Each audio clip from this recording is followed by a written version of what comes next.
Hello, hello, hello. That does not get old. I sure could use a cup of coffee myself after the long day I had today. How about you guys? Oh, man, I'm not sure what day I've had yet. Haven't stopped to look at it. Yeah, my day is not even anywhere near over. So I'm going to reserve comment like Clobby. We'll see how it shapes up. Okay. There you go. All right. Welcome to King Dolphin TV, people. I am glad you're all here. I hope you are well this wonderful evening. I have, in my life, I've had since I was a baby, I've had two favorite comic books in all my life of collecting. Number two have been the Legion of Superheroes. Long live the Legion. Long live the Legion. Yes. And today I have brought two distinguished guests to help me discuss my favorite comic book series. The world's greatest comic magazine. Yep. The story of Marvel's first family. The series that started a phenomenon in comics. Who else but the Fantastic Four? I am honored to have Clobberin Times and his first officer, Raquel Briggs, on board with us. Before we get started, I'd like to remind you of our 100 subscriber raffle. If you haven't put in your names, please DM me on Twitter or email me at the email. Sandra will put that out. Now, before we get started, I want to welcome all of you who have come to the chat. We have Legatus Legionine, my early bird. We've got Lord Thoth. We've got Snortapoopus. Oh, Raquel, please. Do you want to snort a poopus? Huh? Do you want to snort a poopus? I want to snort a poopus. Does everybody want to snort a poopus? We want to snort a poopus. Who doesn't? Yobar. Yeah, we love it. By the way, it's- Lord Thoth, Avon lives, long live the Legion, bro. Yeah. Yes. We have LT! Scuba Pete. LT. Yeah. We have a whole cast of characters here. We are looking. I have been looking forward to this. I wanted to talk Fantastic Four since I've known you, Clobby. We did it once, remember? We did get to do it once. We did do it once. Today, I want to get into the good, the bad, and the ugly of this team. Fortunately, there's not a lot of ugly. At least I kind of think there is, buddy, but that's okay. It doesn't. I just use it by headcanon to ignore it. But go ahead. Yeah, true. So please, chat. Let's give Raquel and Clobby a big King Dolphin TV welcome. Welcome, guys. I am so honored to have you guys here. Honored to be here. Thank you. Pleasure to be here. Thank you for inviting us. Thank you very much, bud. Okay, so we there's no big format on this. If the chat has particular questions, they can bring them up at any time and we can answer them. So when did you start, Clobby, collecting these? My history with the Fantastic Four goes back to when I was maybe 2 or 3 years old, or whatever. About the 3 years old range, somewhere up in there, because as you know, the old Saturday morning cartoon that came with a debut in 1967, if I'm remembering correctly, the one that the Hanna-Barbera one, is my first exposure to them. Baby Clobby! Everyone, That's right. I just want you to imagine our Clobby, who looks like Clobby in real life, and baby Clobby. Yeah. Baby Clobby, indeed. And, back then, just as Adam West was my gateway to all geekdom, through the Adam West TV show, under the age of 2 years old for the Batman TV show. A lot of people, when they're asked, so what was your first exposure to this or that character when it comes to comic book characters? The gateway drug for most people was either television or movies, actually mostly television, via the Adam West show or animated shows on Saturday mornings. And for me, you had the Superman, Aquaman hour around at that time, the Marvel superheroes cartoons. were contracted to someone else. The Spiderman cartoon, which Raquel loved, and that was that same cartoon that Raquel loved. That was my first exposure to Spider-Man, also. So all of these characters were introduced to me via television in some manner or another, including my beloved Fantastic Four. Oh yeah, I remember. May I please interrupt? Because guess who's here? And I'm never, ever, ever going to leave him out because he's just one of my favorite people on the internet. Scuba Pete! And they go in Scuba Pete. Scuba Pete, hello Hi, there. Leslie. Hi, Scuba. Love you guys. Now it's a Clobberin Times chat. When Raquel says Scuba Pete and Snortapoopus, that it is a... There you go. And thank you, Sandra, for putting out the book link. Oh, that's very kind of you. Yeah. Anyways, I beg your pardon for interrupting, but you can't leave Scuba Pete. No. Yeah, we can't. Please continue. So I remember, again, I agree with you. It happened at about the same time. I was about 7 when it came out. And I remember the Captain America, the Avengers words, where you have the comic strip running across the screen, but then you had the Fantastic Four. You actually saw the action. Well, they had a couple of different animation companies through bids that Stanley used to go out.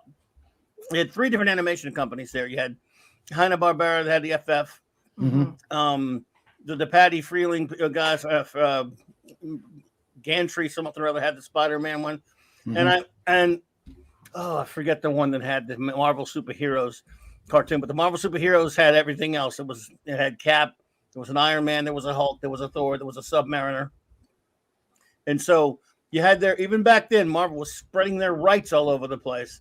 So you had a little bit better animation on Spider-Man and Fantastic Four than you did have on the Marvel superheroes, which was, like you said, it was just cutouts of comic books with the lips barely moving and them just kind of, it was not animation at all. Right. Oh, wow. Yeah. So I love them. The lips were barely moving. I don't even remember that kind of stuff because, of course, as a kid, and I haven't watched that stuff since I was a kid, but that's a very good point. I mean, they would have to create more drawings. Like they would have to re-render the image if they were going to change the lips. They cut up comic books and used them as their cells and their art and stuff. If you watch those, and I love watching them, they have the great theme songs. You can see them all over YouTube and stuff. The Marvel superheroes cartoons, and that's especially what they're called. And like I said, they have Cap and Iron Man and Hulk and Thor and Submariner.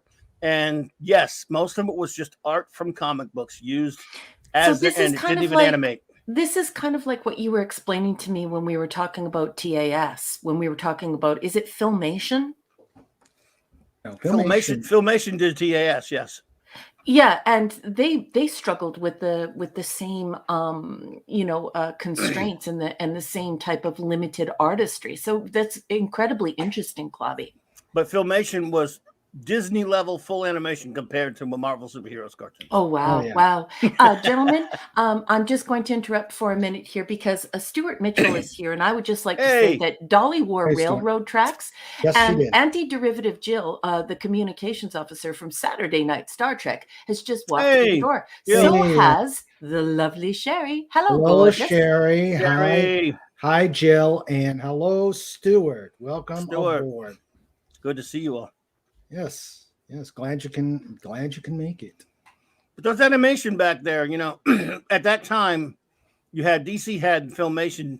Filmation got started with the Superman cartoon, which also they had some Superboy cartoons, and there was the Superman Aquaman hour. Right. So that's how I was introduced to all the big. Again, people always like to say, "Are you a Marvel or a DC guy?" When I was a child and watching those cartoons, later graduating to comic books and Power Records and stuff, I didn't know what a Marvel or a DC was. I knew what a superhero was. I knew what Spider-Man was and Superman was and Batman and the FF. I didn't care who published them. I mean, so I never really developed that strange rivalry, and I've done a show not too long ago talking about how people just have this strange misconceptions of the big differences between those two, the big two, which are mostly imaginary.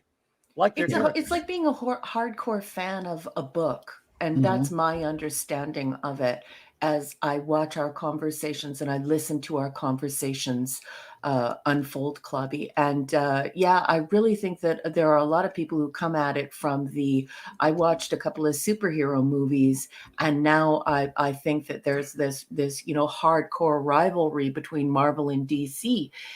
Whereas people who imbibed it organically while they were growing up, they don't see all that friction. They see this beautiful cornucopia of and this variety of these characters, and through your eyes, I definitely see that. There are great things about DC, and there are nice things about Marvel, and they're both great. But that perspective of actually reading. Like I said, to me, it reminds me of the same phenomenon as being in love with a book. And then a whole bunch of people decades later fall in love with the movie. And you're like, hey, hold on a minute. There's a book. That's right. Yeah. I had a neighbor who actually got me into the first comics. And I think the first one I read was the Galactus Saga. Wow. Yeah. Nice. That was that's peak prime FF run for me. Yeah, and then in the middle. I was the type. I got to laugh about the cutting up the comic books, because I always bought 2 comic books, one to read and put in my collection, and the other one I'd cut up the coupon. I'd cut up the heroes and set them up all sorts of places and have them fight the bad guys on my kitchen table. In lieu of action figures, of course. Yes, in lieu of action figures. I understand that. Yeah, but yeah. So kind of like paper dolls. Yeah, paper dolls. There you go. I loved paper dolls, and I'm pretty sure everyone born after the mid 70s has no idea why we like that stuff. But it's just there's no way your parents could afford those action figures, and in some cases those action figures weren't available, and certainly your parents at that time, it's just a different society, wouldn't have all this Barbie paraphernalia. So yeah, we had to do the paper dolls. Incredible that you brought that up. That's a blast from the past, because certainly I remember having a great time with paper dolls. Those of modest means could enjoy everything through paper dolls. Or people equating the 6-inch GI Joes with Barbie dolls and not getting you any because they're dolls. Oh, well, that's unfortunate. But I think that's a terrific idea. Just cut out your favorite character, and and there you have them, and you can have anyone you want, and you don't have to wait for it to appear underneath the tree from Santa. Exactly. Yeah. Exactly. Wow, thought, dude, that's right.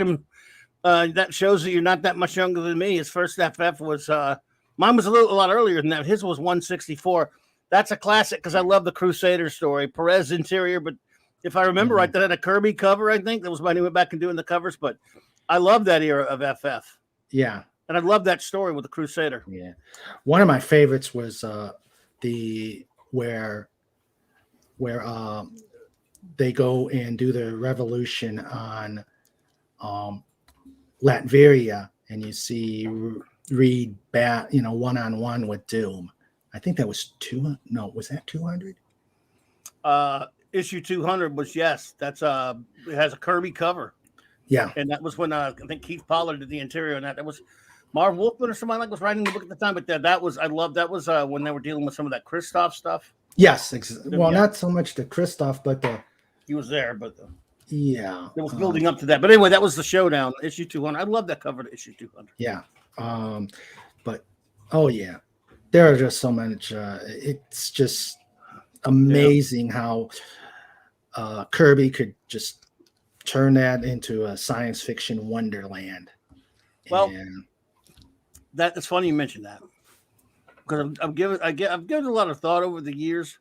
Mm-hmm. One thing that binds us all together here is a little thing called Star Trek. Yeah. And this kind of, Star Trek can exist in the strangest of places. In other words, let's see, Marvel and DC both have a Star Trek equivalent. One's called the Fantastic Four for Marvel, and the other for DC is the Legion of Superheroes. You and I love both. Oh, yeah. Both predate Star Trek. And yet, and I don't know if Gene Roddenberry ever read comics. He was at that time he was a lot older, but he may have read them as a kid. I know he loved pulps, and I know he loved science fiction books, of course, naturally, and Hornblower and adventure books and things like that. Yeah. The two comic books that are most Star Trek, that have most in common with it, in terms of, even though yes, they're science fantasies aimed at younger readers, obviously they have fantasy components like most superheroes stories do, but they have more science in science and things to do, basically than any other comics ever. And it is the FF and it's the Legion. And I guess it's not a coincidence that we love them both, and yet they're not really connected to Star Trek, but they have a lot of the same things that we love that Star Trek has. So it's not, and I guess basically that's a pattern that runs through us in our taste for our geek entertainment. Yeah. Such a good point. That they're, the more I learn about these classic comics, the good comics, the old school comics, the more I learn that a lot of them have genuine science fiction in them, and they're not limited to just science fantasy. So it's the Fantastic Four. I don't really know a lot about the Fantastic Four, but now you're starting to pique my interest. And I'm thinking to myself, science fiction? Did you say science fiction? Yeah. Basically, the Fantastic Four's existence is owed. Well, and you may know this. I don't know if any of you know this. To give everyone a brief rundown of why they exist. In around 1960 and 61, Atlas Comics. Yes, they had the word Marvel in their time, but they weren't Marvel. They were really Atlas at that point, formerly Timely Comics. Okay. Martin Goodman, who was running it, who had Stan Lee kind of as his editor, and they had Kirby and Ditko and guys like that freelanced for them and did a lot of work for them. You gotta there's the famous legendary. I don't know if this is apocryphal or not, but Jack Leibowitz, who ran National Periodical Publications, aka DC Comics, had a golf game where a bunch of other publishers were there, and Martin Goodman was about to close down the doors. Atlas was not doing well. They had monster comics, they had Western comics, they had science fiction comics, but they didn't have any superheroes that they were publishing at the time. And so much so that National actually owned the distribution company that even let them produce their comics. So Stan and Martin Goodman was talking to Martin Goodman rather, talking to Jack Leibowitz. He said, well, the kids are really loving this new series we got called Justice League of America. At that time, people think super teams have been around forever. They really hadn't that much. And it says, it turns out kids like superheroes to gang up with other superheroes. Imagine that. So, they're shutting down the doors. They're about to take the furniture out of Atlas Comics, and they basically say, Stan's pretty distraught. He was thinking about quitting comics altogether. He'd been in the business for a while. He wants to go move on to magazine publishing. He wanted to write a novel. He wanted a literary career outside of this garbage, trashy art form. Wow. And but they didn't want to shut the doors down either. So Martin Goodman said, give me something like that. Let's try it. And, they went to Jack. Stan and Jack got together, and basically there was a comic book that came out many years earlier via DC called The Challengers of the Unknown that was created by Jack Kirby and his partner Joe Simon. Right. Because look, the Fantastic Four, aside from one of their characters, they're not very original characters in terms of their powers. Their identities, yes. But Reid Richards, who's the smartest man in the universe, gets the powers basically of Plastic Man, as you know. Okay. Invisible Woman gets basically invisibility powers. That's kind of common too. There was a character for the Golden Age, something Miss Scarlet or whatever, who could turn invisible. And of course, the Golden Age Human Torch had predated everything. He'd been around forever. The Jim Hammond synthetic being. So the Thing is really the character that sold it, because the hero-esque monster, that was new. Kirby basically took his Challengers of the Unknown, who wore purple but similar uniforms. There were 4 people, later 5, that went out and did what they didn't have superpowers, but they went out and had adventures, science fiction adventures, meeting monsters and aliens and all this other kind of stuff for years. He basically, in a sense, you could say he copied himself, and he copied a lot of other things. The one that stood out, the one that was unique, was Ben Grimm. And so all they really did is take the Challengers, give them superpowers, and they went from there. They started to create a cohesive universe, adding later adding the Hulk, later adding actually later adding Ant-Man and Wasp, the Hulk, eventually Spider-Man and the Avengers and all these things.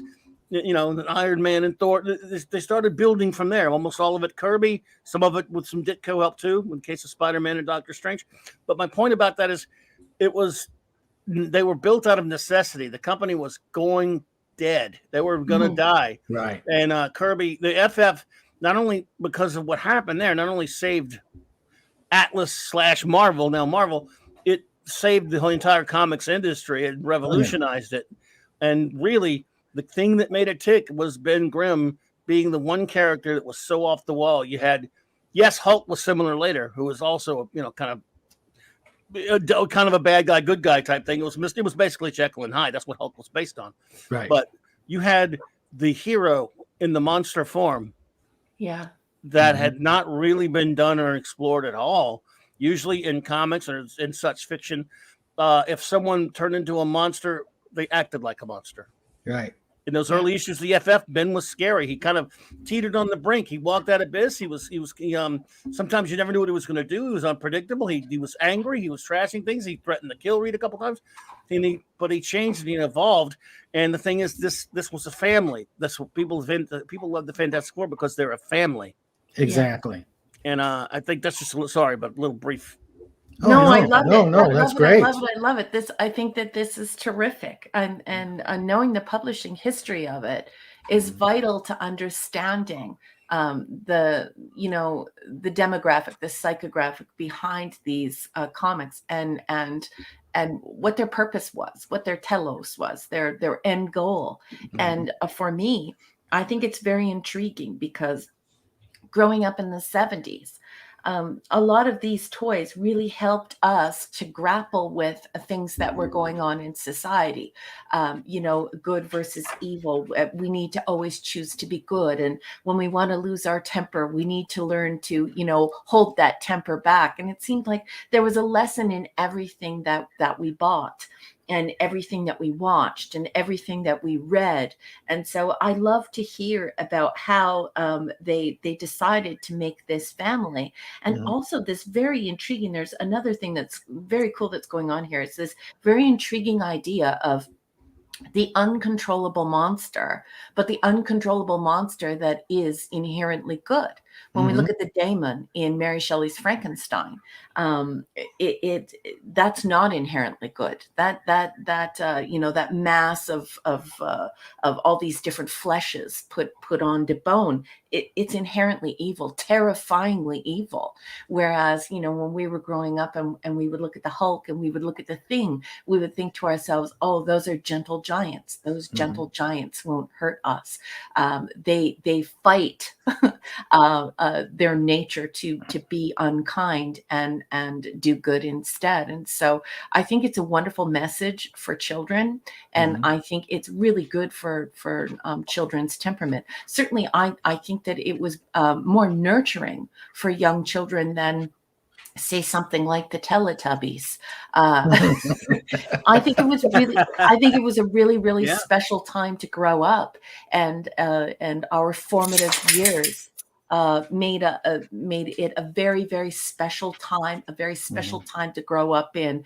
And I think it made a lot of the kids from the late 1960s and 1970s, it puts them in a very special bracket of where they got their ethos, their pathos, their logos, their what made them who they are. So Clobby, as usual, incredibly interesting stuff, and I love to hear it. It's very nerdy, even though it's geek stuff. It's very nerdy. I love hearing about the publishing aspect. I'm nerdy about comics history, so I love it. Oh yeah, yeah, definitely. I love that stuff. I wish you were teaching a class on it.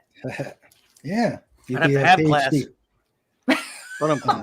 Legatus, I like Legatus's comment here. Back when morals and values and principles mattered. Yeah. Character development and weaknesses and overcoming obstacles. Yeah, Well, and self-restraint. That's one thing that I think the internet is ruining in our society today, is this idea that no one can have any delayed gratification. And so what it does is it also spoils your attention span. Whereas these wonderful little mini books, these short story collections, these serialized short story collections that you all love so much, they have a great value. And I love the way that Clobby can bring to light the fact that if you're coming in to comics from modern superhero movies and CGI, you really owe it to yourself to go back and look at that original source material, to look at all of those beautiful short stories and those short story collections, and see where all this stuff comes from. I think it's just incredibly interesting. It's beautiful stuff. Very intriguing. Yeah. One thing I would recommend to anybody who's just wanting to find out just a little bit of the Fantastic Four. They came out with a CD back in their 44th anniversary. And it has all their comics up to that point. And I just read it. I just binge read it a couple months ago after our talk. Oh yeah. Oh, really cool. It's nice. I have that too. I have a copy of it. And it's got them all, like you said. The scans are kind of, they're not always the best scans. They're you can read it. Yeah, but you can read it. Yeah, there's enough, and they even have the old ads. It's almost like grabbing the book out of dust. They actually have the old. You can buy this at 10 cents an ad, or 10 cents a thing. Yeah. Oh, it's kind of cool to see the ads there. I kind of like that they did that. Their scans, like I said, it's wonky, but hey, I've got that one and the Spiderman one, and I got a Star Trek one. Oh, they had a Star Trek one? Wow. There's a Star Trek one that has all the Gold Key, all the Marvel, all the DC, everything up to about 2004-ish or something. All the Star Trek comics. I have a buddy of mine got me a copy of that a while back, but I'll have to look into that. I'll see if I can find a way to get you a copy or something, make you one or something. Sure. But when it comes to one of the things Raquel was talking about, I always think about this a lot. Comics, like Star Trek, like Doctor Who, like some of the things our geek loves, are teachers. Especially when you were a kid. I mean, they're teachers when you're older, but when you're a kid, comics, the art form of comics, and again, other things that because something that appeals to you and entertains you and stimulates your imagination can be, in your formative years in particular, can be very instructive. And back then, they were written by people who had morals that they wanted to convey. Whereas, you're a kid, you may not listen in church. Nothing wrong with being in church, but did you listen in church when you were a kid? You might have. But let's face it, or when your parents were trying to tell you how to behave, I was more apt to listen to Superman and how to behave. Just or whatever, not my parents. Right or wrong, obviously when you get older, it's different. But, comics helped. It may sound bad to some people. Star Trek did too, and others did too. Helped to instruct my morality at a younger age, where it's easier to understand when you're learning it from things that stimulate your imagination, as opposed to just being sat down and told, this is right, this is wrong. Not saying you shouldn't do that. Parents don't do it enough. They need to do that. But there are also ways to instruct. And back then, when people understood that, you can do good moral messaging without preaching, or the stuff we talked today about the W word, the woke or whatever word. I learned so much from comics that way. I wanted to be like Superman. I wanted to be like Reid Richards, and wanted especially to be like even Peter Parker, who was always losing, but he was always doing what was right. And I really wanted to be like Ben J. Grimm, who, even though he was stuck in the body of a monster, the way he developed into one of the most beloved and respected characters in the Marvel universe, all the superheroes respected him. I'll never forget, there was if you remember that Avengers Justice League crossover, where Batman and and is meeting Ben for the first time or whatever. I remember that. And he says something flip about Batman, about Ben when he leaves or something, and Captain America reads in the right. Let me tell you something about Ben Grimm. He is one of the finest most brave, honorable men you're ever going to meet. He's the greatest, one of the great, the greatest superhero of all. Captain America is telling one of the other greatest superheroes of all that Ben Grimm is someone he looks up to as one of the greatest superheroes of all. Mm-hmm. That's how, and Ben Grimm, the character of Ben Grimm, appeals to a lot of us because he is the outcast, and yet he never loses his humanity. Yeah. Teaches you a lot about friendship, doesn't it? Mm-hmm. About loyalty, about when your friend's back is turned, what you will say and how you ought to behave. And I'd like to echo and amplify your statements about how these comics can edify children, Clobby. I totally agree. And when you can do it, where you can visually display the outcome of those good choices, and you can do it colorfully, and you can spark the imagination, and you can show it in such extremes where someone can save the world. You make hearts soar, you make dreams soar, you set the bar high enough where children want to aspire. And it is quite a wonderful thing, isn't it? I wish the children of today had that opportunity. Yeah. It's a shame that they don't. Casey Osowski says, I used to love the Marvel superhero TV show as a child. Mom and Dad wouldn't allow me to have any comics, but TV was okay. Now he loves to create art. Thanks, Stan. There you go. I think that says it all. There you go. Again, we're inspired to create, but when we, especially, that's another thing. It inspires creators. I cannot tell you how many people who, it's kind of funny how many people just take the Batman TV show, for example, with Adam West for a second. It's the same era, but I loved it. I love that show. How many people I've seen who went on to write and draw comics, in some cases others, and they went on to do other things as well because of that TV show. I used to think it was just me, and then I started reading like people from my age. Mm-hmm. Everybody got, almost anyone close to my age got their start with that show. Yeah. And just using that as an example, because to us it was just so extraordinary.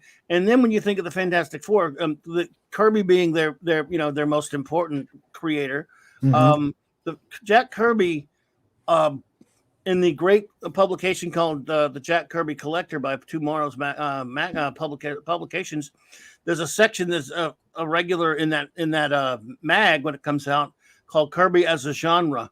And when I saw that first come out, I did a lot of looking into that, or not, I wouldn't call it research. I'm not the research type, but I did a lot of looking into that sort of thing. And over the years, concluded I saw so many people coming out citing Jack Kirby as an inspiration. And I'm talking about people that never touched a comic, never worked on a comic in their life. Musicians, artists in other fields, writers, poets.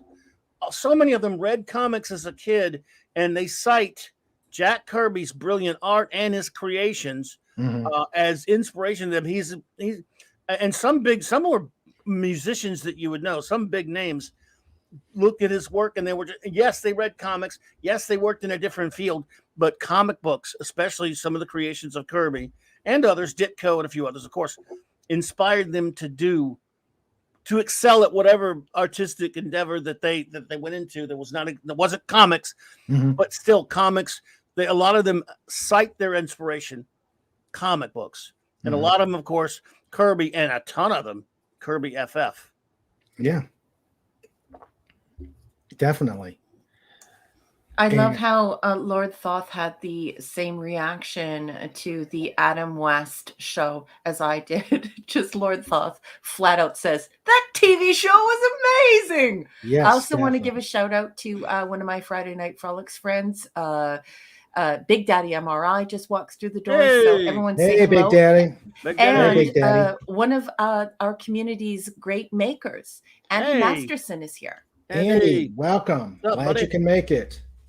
And Great. welcome, Big Daddy MRI.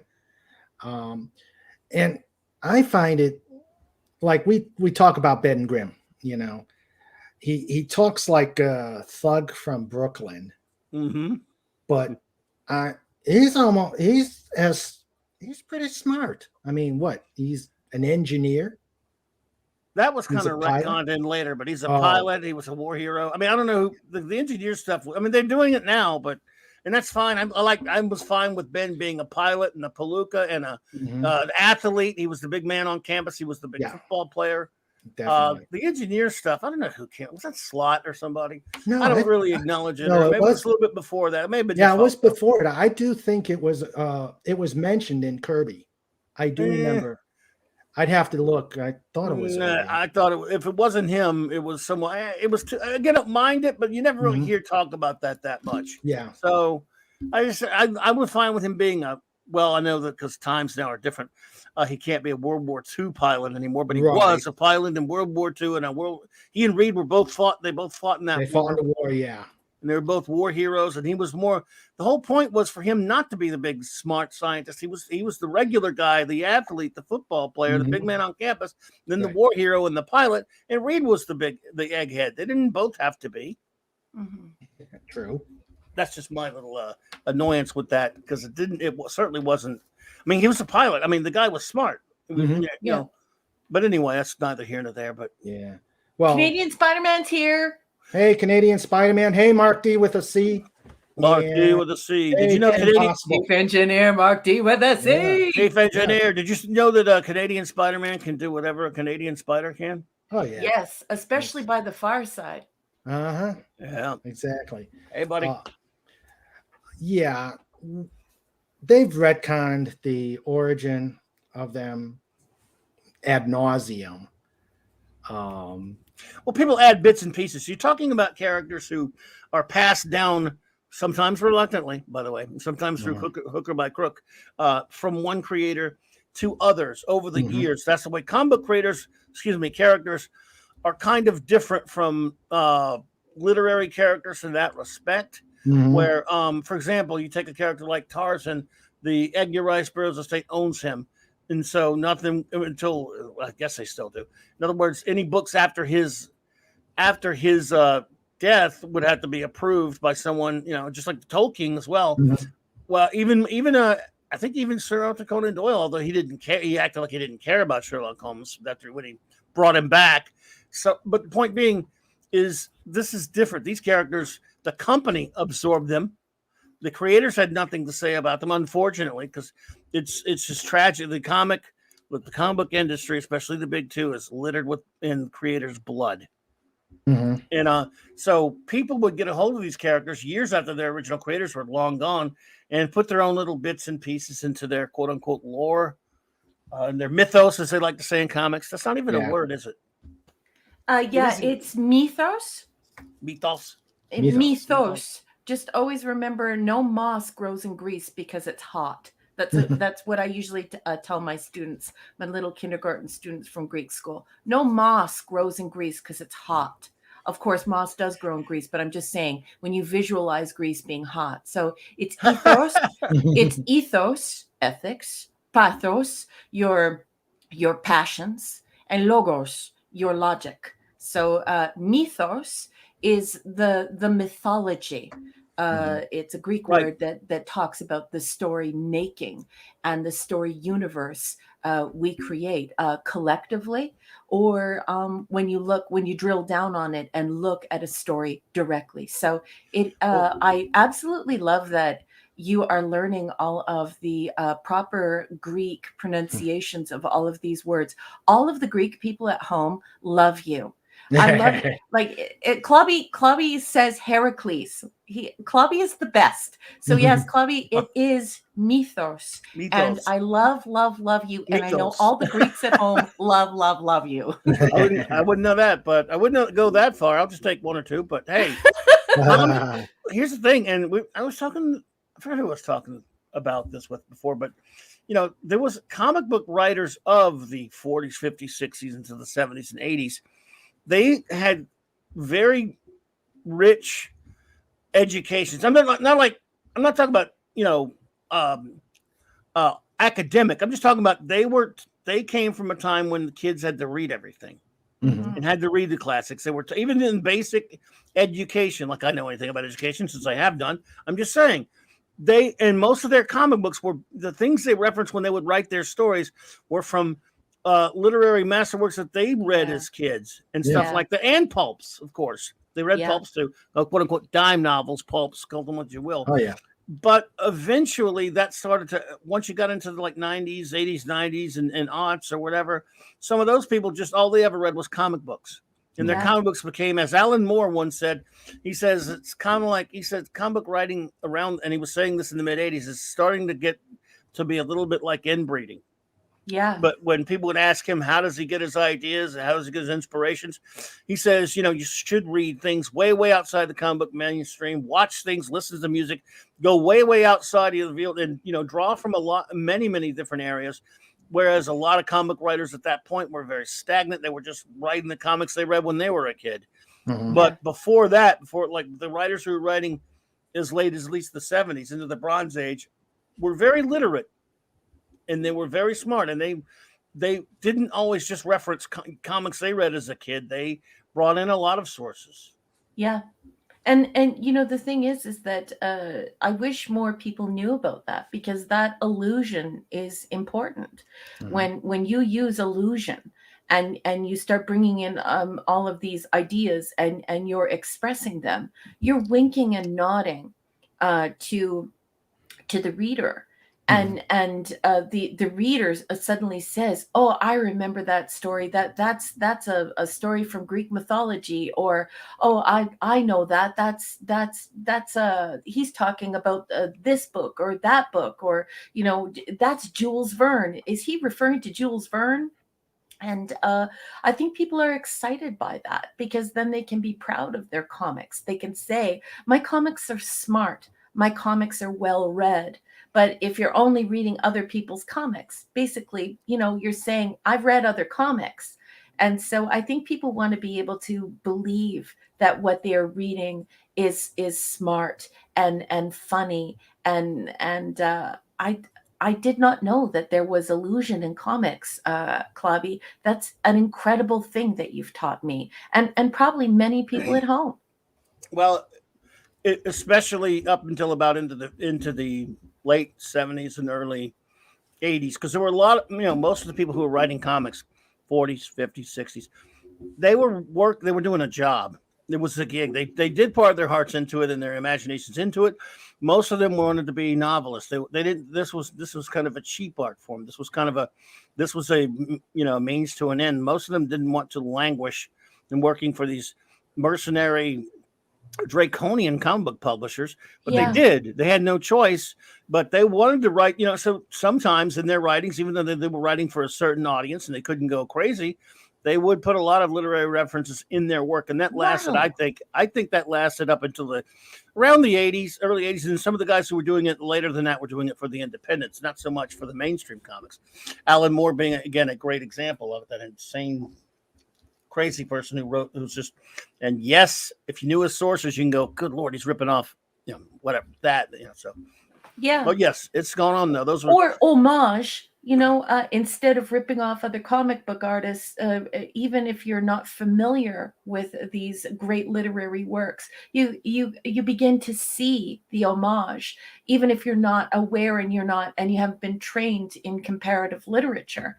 The other day, I had the most wonderful conversation with Retro Dicky, and he was on my Twitter, and he said, "Oh, so Raquel, you finally managed to watch Forbidden Planet." Now, Forbidden Planet was banned, and it was hard for me to watch in Canada. It didn't go to video until 1982, and then it wasn't really shelved here. But Clobby wanted me to watch it because, of course, it's one of Gene Roddenberry's favorite films. Well, according to his bio, it is his favorite film. And what I thought was absolutely marvelous is Retro Dicky came to my Twitter and said, "Raquel, I don't know anything about Shakespeare. You probably know a whole bunch about Shakespeare. But Raquel, I know that Forbidden Planet is The Tempest. Isn't it beautiful?" And he was so proud of Forbidden Planet because he knew that it was based on Shakespeare's Tempest. And I thought it was just marvelous that he was able to make that connection, that he felt edified, that he felt connected to a very respected work of literature, although it is actually a play, not so much a work of literature as a play. But it was just fascinating that transpired. And if comics And if comics used to be like that, what a shame that they're not anymore, Clobby. What a shame. Here's the thing about that. Like when you watch, for example, old Trek, and you see all the little, and when you watch, especially even whether it's your favorite episode or whatever, you see all the referencing to classical literature, and even whatever Trek episode you want to, it's all there. You could tell the writers, they came from a place of deep education in terms of literature. Well, it's the same thing with comics of the time. Those people are all the same. It's just some of those people, they were working in a medium in an art form that was not aimed at, primetime television. It was aimed at younger readers, but they still were able to put these things in these types of stories. So many, Jack Kirby was extraordinarily well read. So was Stan Lee. Yeah. So were a lot of Steve Ditko and these people. These comics creators were brilliant. They were very educated. They didn't want to be. They thought they were stuck in just a kiddie field. They didn't like it, but it was they could draw. There were a lot of them worked on it out of necessity. Kirby poured his imagination into it, and that's why all of Kirby's work stands above most, because it is so extraordinarily literate and extraordinarily literate. Save 10% on your first tenant insurance policy. And you there? There we go. Sorry about that. My phone just went off for absolutely no reason. That's never happened before. I do apologize. I have no idea why it did that. My phone has a poltergeist, everyone. Sorry about that. It's the dolphin. It's the dolphin. That's never happened to me before. I'm so sorry that happened, Clobby. How rude. I'm so sorry. Please continue. Hello, J-Man. Oh, no. Hey, J-Man, what's up? What is this? First, LT J-Man. What is the Jack Kirby disrespect going on? Yeah, what is this? To bust me some heads or what? Yeah, Clobberin. So Clobby. Need to do me some clobbering? Yeah, you got to clobber. Some good old righteous clobbering, my Aunt Petunia says. Yep. But yeah, I mean to swing it too far away from FF, buddy. But I mean, it all ties in because FF is one of the smartest comics ever written because it was always so intelligent and definitely.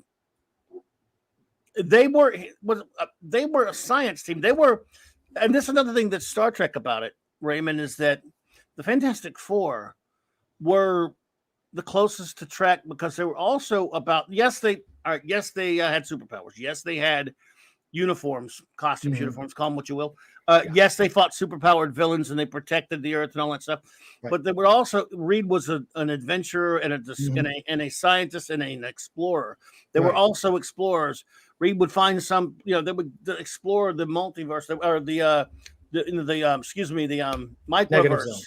Negative zone, but also the microverse with Psycho Man and all that stuff. And when they weren't just fighting Dr. Doomer or something or stopping Galactus, it was always about science. The Fantastic Four is the most science-related comic ever. Exactly. Yeah. You're going to make me read the Fantastic Four. You better.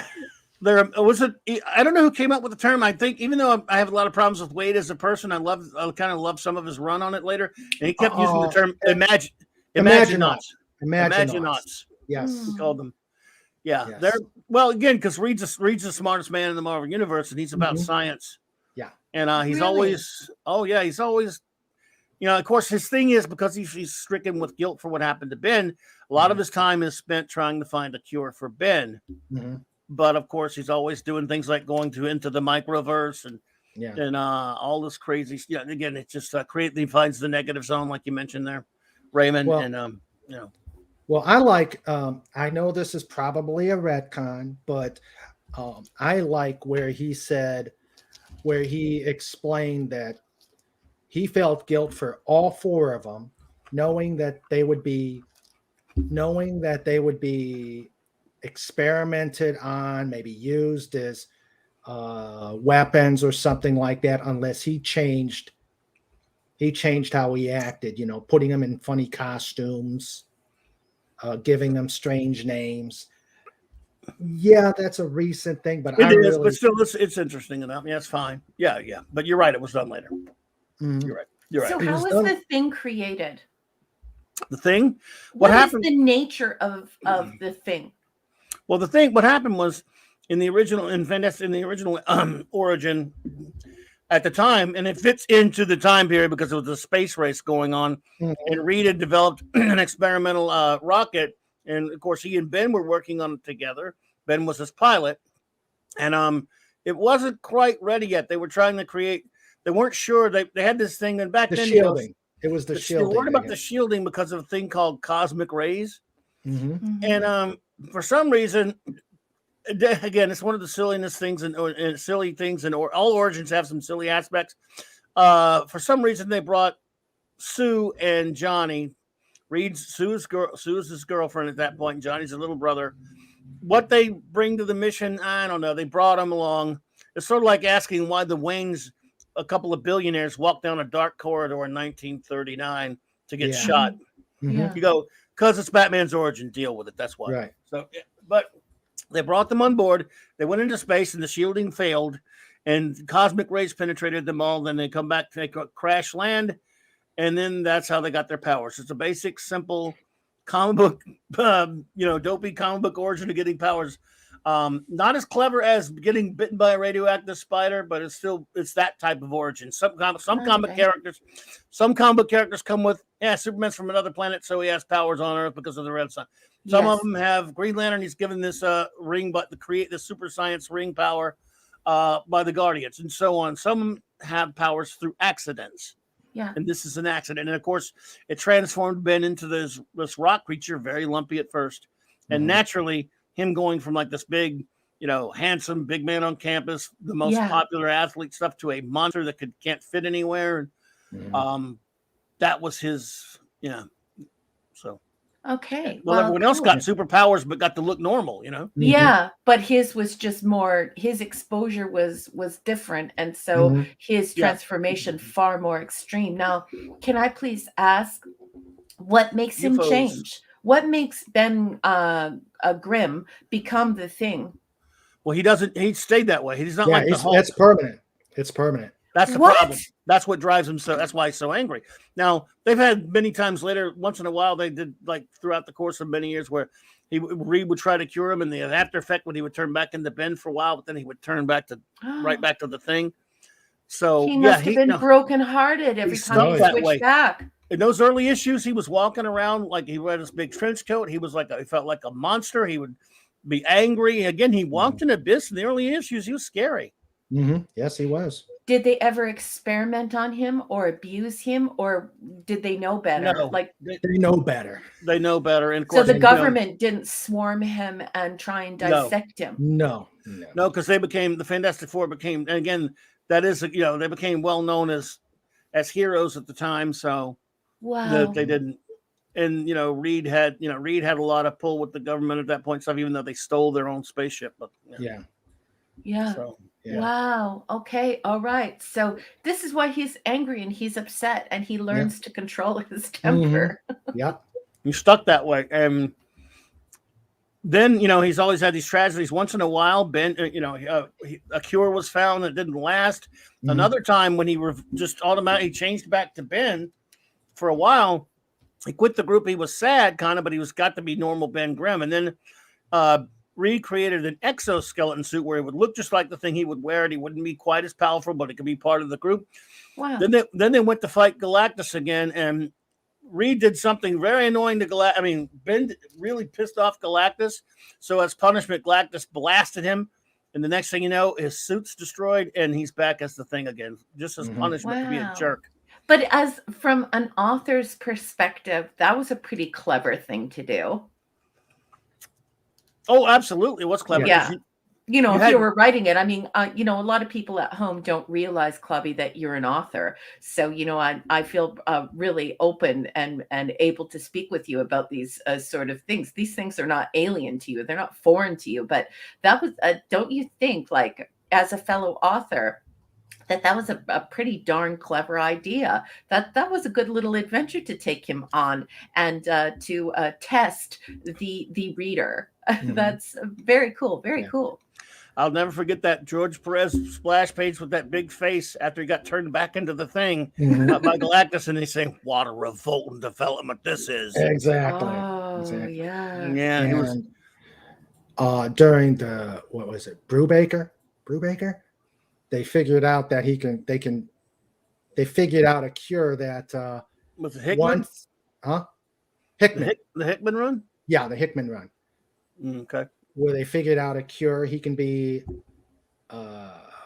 once a month or once a year. No, something like that. I didn't read that. I think everyone likes the Hickman run. I wasn't big on it, but yeah, where but he still, can. a lot of people like it. It's cool. He can turn human for a week. Yeah. He can turn human for a week, and oh yeah, the pineapple thing, Mark B. Yeah. Wait. Let's see the oh God! I knew he was going to bring the Stegosaurus up. I just love that the thing uses the word revolting. Revolting. So he must be the thing must be educated. What was the thing? It's a quote from a TV show. Okay, so what was Ben J. Grimm before he was the thing? He was a pilot, test pilot. And before that, he and Reid met in college. And he was the big man on campus, like football player. He was an athlete. Okay, yeah, you said that earlier. I'm sorry. I'm just making all the different connections between him and the scientist guy. And the scientist guy's name is? Reid Richards. Mr. Reid Fantastic. Richards. Okay. All right. So these two were basically equals. They're going to university together. They were roommates. They got put in the same room together. They were very different guys, but yeah. Wow. Okay. And then he and Reid, they became friends, even though one is a scientist and one clearly isn't. One's an athlete. Yeah. But Reid met a guy named Victor Von Doom in college, who was a very big snob. He has a fascinating background himself. He thinks he's better than everybody else. He thinks he's smarter than Reid. And he had a bit of an accident with an experiment that messed up his face, so to speak. And he went off. Reid didn't see him again until many years later, and he became the greatest villain of all of comic books history, Dr. Doom. Wow. I wonder if they ever did that with Archie, if the Archie series. Imagine if something really bad happened to Reggie or something, or Jughead transformed. Dr. Doom is Reggie. Yeah, you know what I mean? Could you imagine if they did that? If they just took everyone in Riverdale and turned them into superheroes? Why didn't somebody do that? That would have been funny. Yeah, look at you, Mark. You stir you. I hate the Thingosaurus. Oh God. Yeah. He mutated one time to look like a damn pineapple. Mm-hmm. Yes. What? It looked like, I called him a Thingosaurus. He looks sort of like a Stegosaurus looking thingy. That's what I say. But yep, they evolved over the years. They changed over the years. The comic, I mean, it was pretty crude at first in terms of the art and in terms of the stories and stuff. It really just Kirby's run of 102 issues. I know some people say 103, but he didn't finish one of them completely. Was just extraordinary. And some of the great classics in there. Do you have a favorite FF story? Me? Oh yeah. Oh God, that is so hard. That is so very hard to figure out my favorite. It has to be the Galactus story. It has to be Coming of Galactus. Yes, the Galactus story. I do like some of the Byrne stuff. I do like the Byrne stuff. That's I like the first 2 years. Yeah. Yeah. And they started going south. I also kind of like strangely enough, I like the Heroes Reborn series too. After the Onslaught. You mean the Return? Onslaught. Yeah. I didn't think you were talking about the Jim Lee Rob Liefeld crap. Well, yeah. You didn't like Heroes Reformed, did you? Reborn? I mean, I call it Deformed. How about the Liefeld stuff? Jim Lee stuff? Really? You can shoot me. Okay. Consider yourself shot. You could beat me up. It was horrible, dude. You could do the Image guys. Yeah. All right, everyone. This is me. Here, get ready. I smacked Raymond on the side of the head. Virtually. He clobbered me. I clobbered him. You want some shin kicks thrown in for good measure? Shin kicks. Violence. Yeah. Violence against the host. Kicks. But the Heroes Return was the Alan Davis one? Yeah. Yeah, the Alan Davis was good. That was pretty good. Yeah. It didn't last long. It was Claremont and Davis. Yeah. I like 3 issues or something.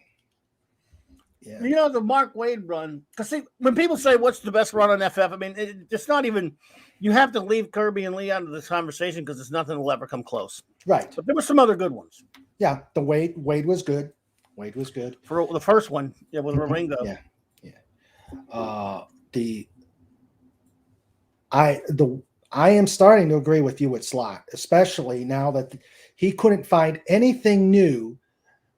I don't know if you remember where Johnny ended up by some accident getting overpowered with his flame. Mm-hmm. But was that Slot?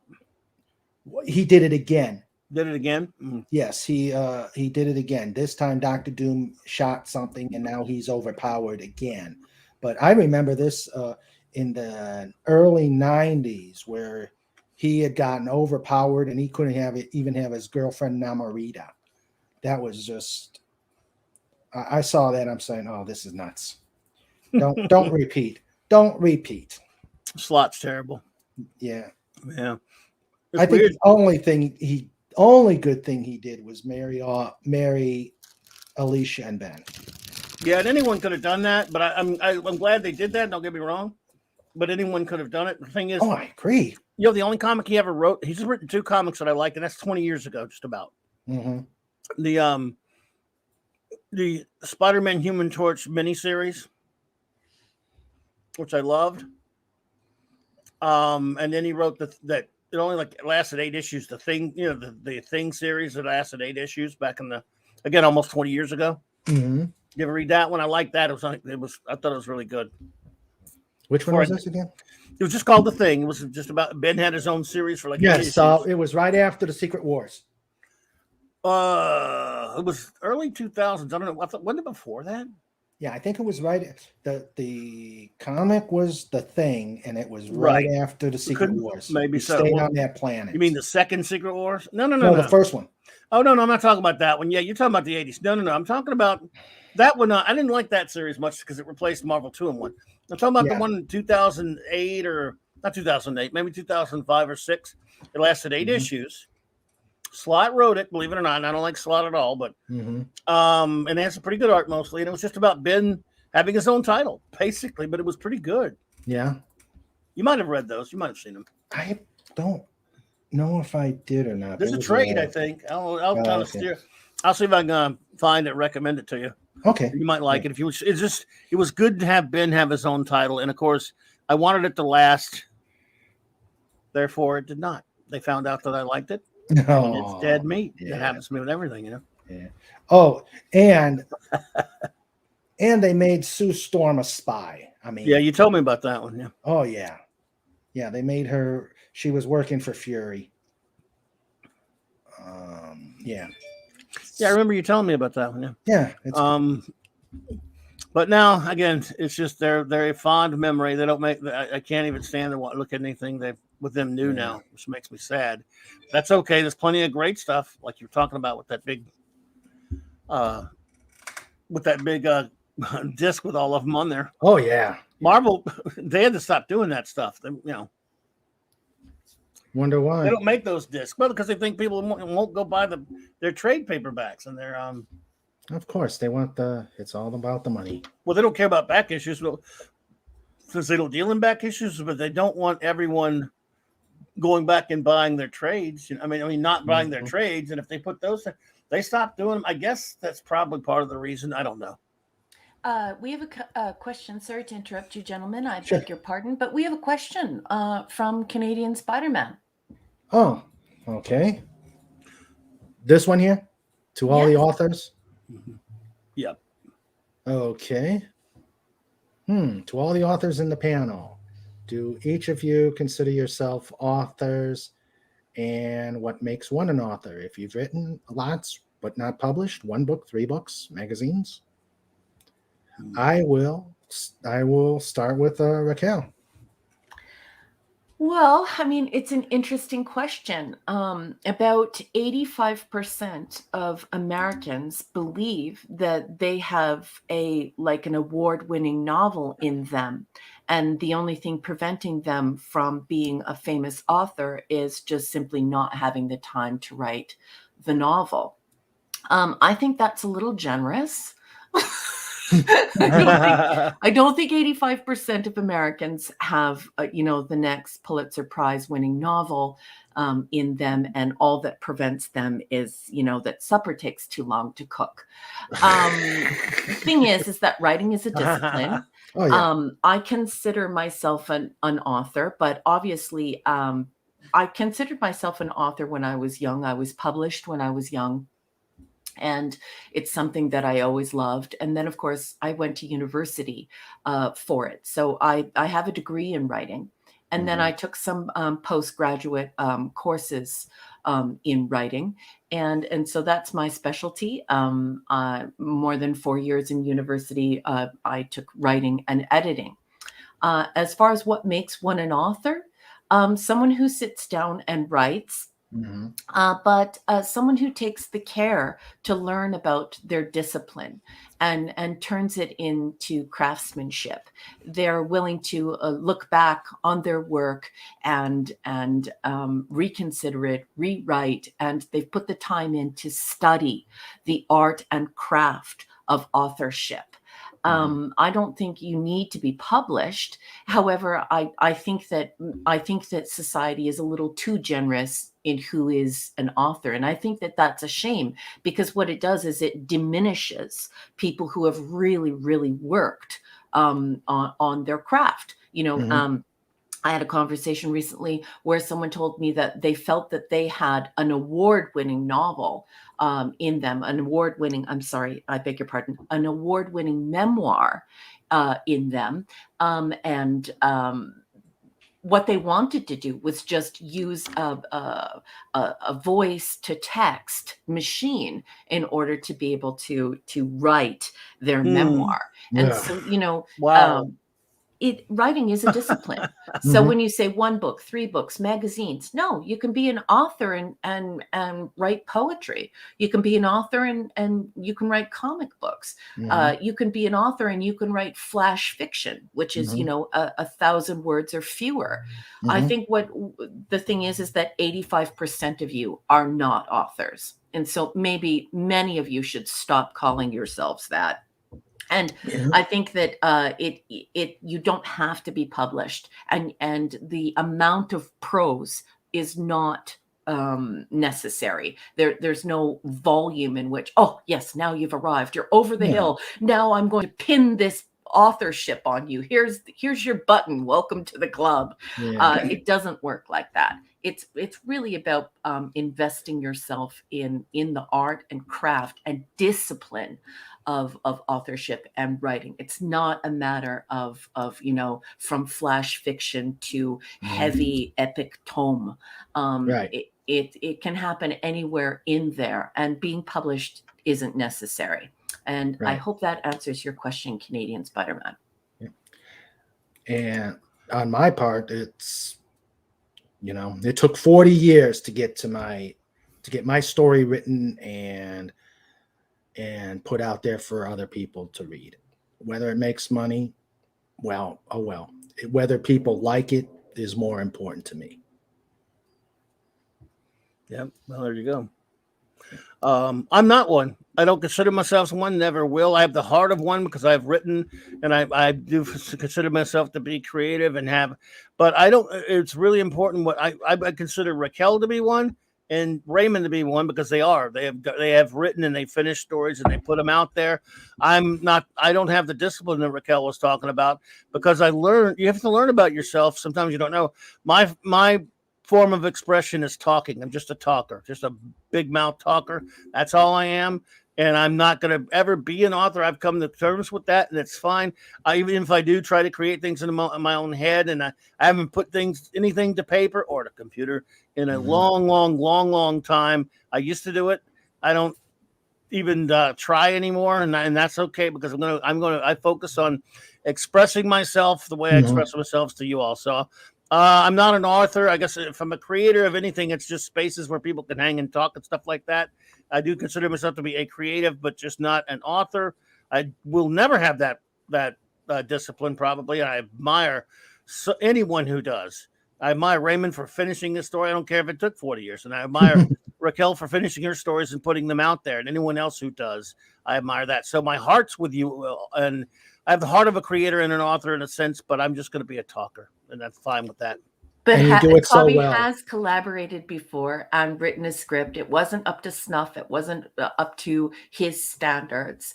But it's very important for all of you to know that behind the scenes, Clobby does write. He is extremely creative. And he's really great with almost turning like his shows into jingles. He comes up with these beautiful names for things and themes. And he recognizes literary device. He recognizes the discipline, the art and discipline of authorship. And Clobby is quite talented. And I will tell you that orality, or telling story through orality, is a magnificent art. And although separate from writing, equally pleasurable and equally beautiful and magnificent. Mm-hmm. I enjoy it. I mean, look, I've just decided I'm a storyteller or a talker. It's just what I am. I mean, I haven't written anything in a long, long time. That one thing I did with the one time I finished it, it was a script, and I was proud of myself for actually finishing a story for a change, because I always had trouble. I'm just not the kind. I have too much of a personal hang up inside my head that will never let me finish any story ever, or even now commit to any story ever, because no matter how, it wouldn't matter if someone stole it from me and thought it was the greatest thing ever. I'm not capable of liking it because it's me. So I just have I don't have the head for writing, because I would be too hard on myself. I just can't do it. And I don't have the discipline. Again, that's the most important thing, is the discipline that Raquel was talking about. Mm-hmm. Everyone is just different. We're all different, have different personalities and different quirks. Mine does not allow me to express myself in that way, and I've had to come to terms with that. So I do it with my stupid big mouth, like I said, and I have fun with it, and I love it, and that's the key. I create it. So that's the key. As long as you enjoy yourself doing whatever you do. You're magnificent, and I love you. I love you. I wish you were working at a radio station so you could lose this imposter syndrome of yours. I will say right now publicly that as a post-secondary instructor, I would have you at any one of my seminars teaching my students about writing, about publishing, especially about comic book writing and art. And I think that you would make a marvelous broadcaster, and you would write marvelous stories for the ear, for broadcasters, for broadcast radio. And I'm going on record saying that you are one of my favorite people in the whole universe. And I wish you did not have imposter syndrome, because honey, you're the best. I love you. You're my Star Trek soulmate. You're one of my best friends from my whole life, and I adore you. Well, thank you so much. Hey, Mark. Hey. No. I bring you over. Who's this guy? Yeah, you mean another thing, right? Why don't I bring Mark over? We can't have a FF talk without He doesn't Mark like the FF. But why do I tell Raquel what he did the other night? I like the Fantastic Five. Just kidding. What did I do last night? I guessed wrong on your super team. Yeah, Monday night you guessed. It was a Monday night you guessed wrong on my super team thing. Well, come on, Legion of Superheroes. I for some crazy reason, I just had maybe Clobby will pick them as number one. I was letting everyone guess. Who I would pick, and I do. I'm teasing him because I do love the Legion. So I was like, we got to number 2, and he guessed FF at number 2. I was like, I'm never letting him say it was like I'm never letting him live this down. Shin kicks. I did get like 7. I did get like 7 in a row, though. I mean, so I was pretty good. Where's Security Officer Steve Mitchum? I want Mark thrown in the brig. We're not going to space him, but let's throw Mark in the brig. While I have the floor, 6 in a row. And now that Mark has joined you, you gentlemen can have a proper discussion about the Fantastic Four. I actually have to go to an incredibly important teaching seminar that is about to begin in a few minutes. And I just want to prepare and go and get a coffee for that and do that. But before I leave, I just want to say, Raymond, congratulations on the channel. We are immensely proud of you, and we wish you the greatest success. I want to thank everyone in the chat for showing up today, for supporting this channel, this panel, and all of us on YouTube. I love each and every one of you. Thank you for being here. Clobby, you are my Star Trek soulmate. You are one of my best friends I've ever had in my entire life. I absolutely adore you. Love you. Have a great show. Mark D with a C. Take care, Raquel. Good luck tonight. The man, the myth, the legend. The legend. How we love Mark D with the C. My real life friend. Can't wait for your package to get to you and your gorgeous wife. I'm waiting for it's that. Going to be hysterical. Raquel, before you go, can you do a quick plug of your book? Sandra put the link out for you. Oh my goodness, thank you so much. Yes, I'm trying to get a publisher interested in my short story collection, and apparently publishers are no longer interested in short story collections unless you can prove that people want to read them. And how you can do that is by breaking up your stories and putting them on Amazon. And so that's what I've done. I'm selling each one of my short stories. They are science fiction short stories on Amazon. And I think Americans only pay 74 cents each for them. If you like Philip K. Dick, if you like H.G. Wells, and especially if you like Edgar Allan Poe, they're written in that vein. They're written in that style. Those are the folks who inspired my writing and influenced my writing. So if you feel like supporting an indie artist, and I sure could use your support, please go to Amazon and look up R.M. Briggs and buy one of my stories. And if you do, and you like it, would you please leave a nice review for me? Because that's what the publishers are looking for when they're considering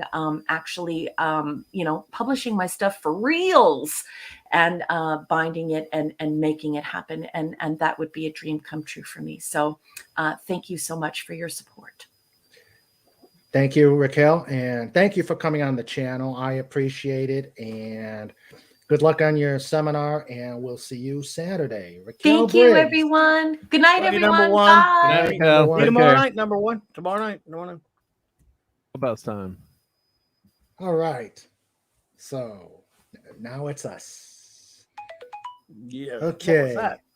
That's my producer telling me what to do over my phone. Sandra.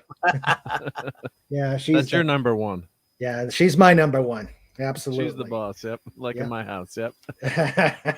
So, okay, what else can we talk about the FF? We could talk to well, Mark hasn't weighed in on it yet. I know he really doesn't like please, it that Mark. much, but please. I mean, you might tell from my avatar. Yeah, well, that's always said. So I found Clobberin Times on YouTube, and actually my kids are joking like, "Oh, how come that guy has your name? You always I always use some variation of the thing or Clobberin Times." So, the algorithm did work in that sense. So yeah, just always as a kid, there was something about it that drew me to Ben, especially.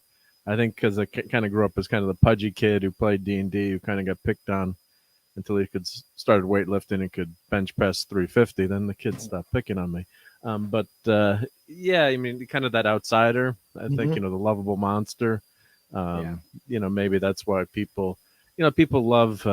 Not exactly the same character, obviously, but Frankenstein or King Kong or Godzilla. There's something right. And some of those there's a sense of humanity in those monsters where people obviously can't see that the first time you say, oh, that's instantly that's a monster, like Devil in the Dark, that great TOS series where you find out it's actually a mother. So there's underneath Ben's rocky orange tough exterior, he's I was listening to the show before obviously, but it's when Captain America said he's got the greatest heart, he's one of the best men I know. And probably my favorite comic all time with Ben is the annual number 7. It's hanging up on my wall back there with the Thing. Annual number 7 where he fights the champion. Oh, yeah. Yeah, it's kind of almost like a Rocky episode. Yeah. Think Rocky, and the Hulk is stronger, different characters are stronger, but Ben never gives up, and he's beaten to a pulp, and he comes back out, crawls basically out, and he's like, you can't, you you might have beaten me up, but you'll never defeat my spirit. So I think that's one of his best moments in the comics. You know, obviously there's many classic, you know, Kirby stories, but I just love that part of the character where it's like you think the character's totally beaten, and then he comes back, and it's classic, man. Classic, and never, and you're cheering. You know, you're so happy. You know, you're so excited. And of course, you know, the rest of FF is great too. You know, Reid and Sue and Johnny the hothead, and he's working on cars, and Reid has always got his gizmos, and of course now Sue's a super scientist now in the movies, but you know, she was the glue that kind of held the team together. She kept that team together. Yep. So it's it's lightning in a bottle. You know, one of those great series that just, you know, there's been bad stories, obviously great stories, but different creators' takes, but it's just so much fun to read those old. You can always read. You don't like the new stuff, you can always go back and reread the old stuff, or read it for the first time if you never pull out the disc. Yeah, pull out the disc and put it in there. Well, I heard asking what the favorite stories were. Clobberin Times, did you answer that? I was jumping on the stream. Did you answer what your favorite? I mean, do you have a favorite? No, I asked him. I think. Okay. This is a good one too. What Matt 317 is saying. The Trial of Galactus by Byrne. That was a good one. That's very good. That was a good one. See, that was before he got bad. John Byrne he's never been that great a writer to me, but he did an okay his first couple of years on FF. And then his inking I had some problems with, and then later I just think he really got bored and played around too much. But that's a good story. I like some of his earlier stuff before that. But the Trial of Galactus was okay. I think it was a pretty good one. But it was in the 230s. I can't remember the numbers. Yeah, he started at 232, and then he did it for many years, obviously. And it's just somehow when they came out of the negative zone and the issues like 260s or whatever it was, and he changed the costumes. Yeah. The white collars, right? Yeah. I don't know what happened with him, but I don't know. I mean, it was great for a while there. I liked the first Galactus thing he did. Yeah. That was a good one. When Galactus was weakened, that was when he turned Frankie Ray into Nova. Yes, that was good. That was a good sign there. For a while there, he turned Ben back into the lumpy thing. Yes, he did. Oh, that's right. Yeah, I was wondering like that too when you're reading back then, and you didn't have the internet, and then you're trying to see what's happening, and like why is he lumpy? And like and then you're reading like that's right, he was lumpy in the beginning, but you could have just put the computer on and look up right. Why is Ben lumpy?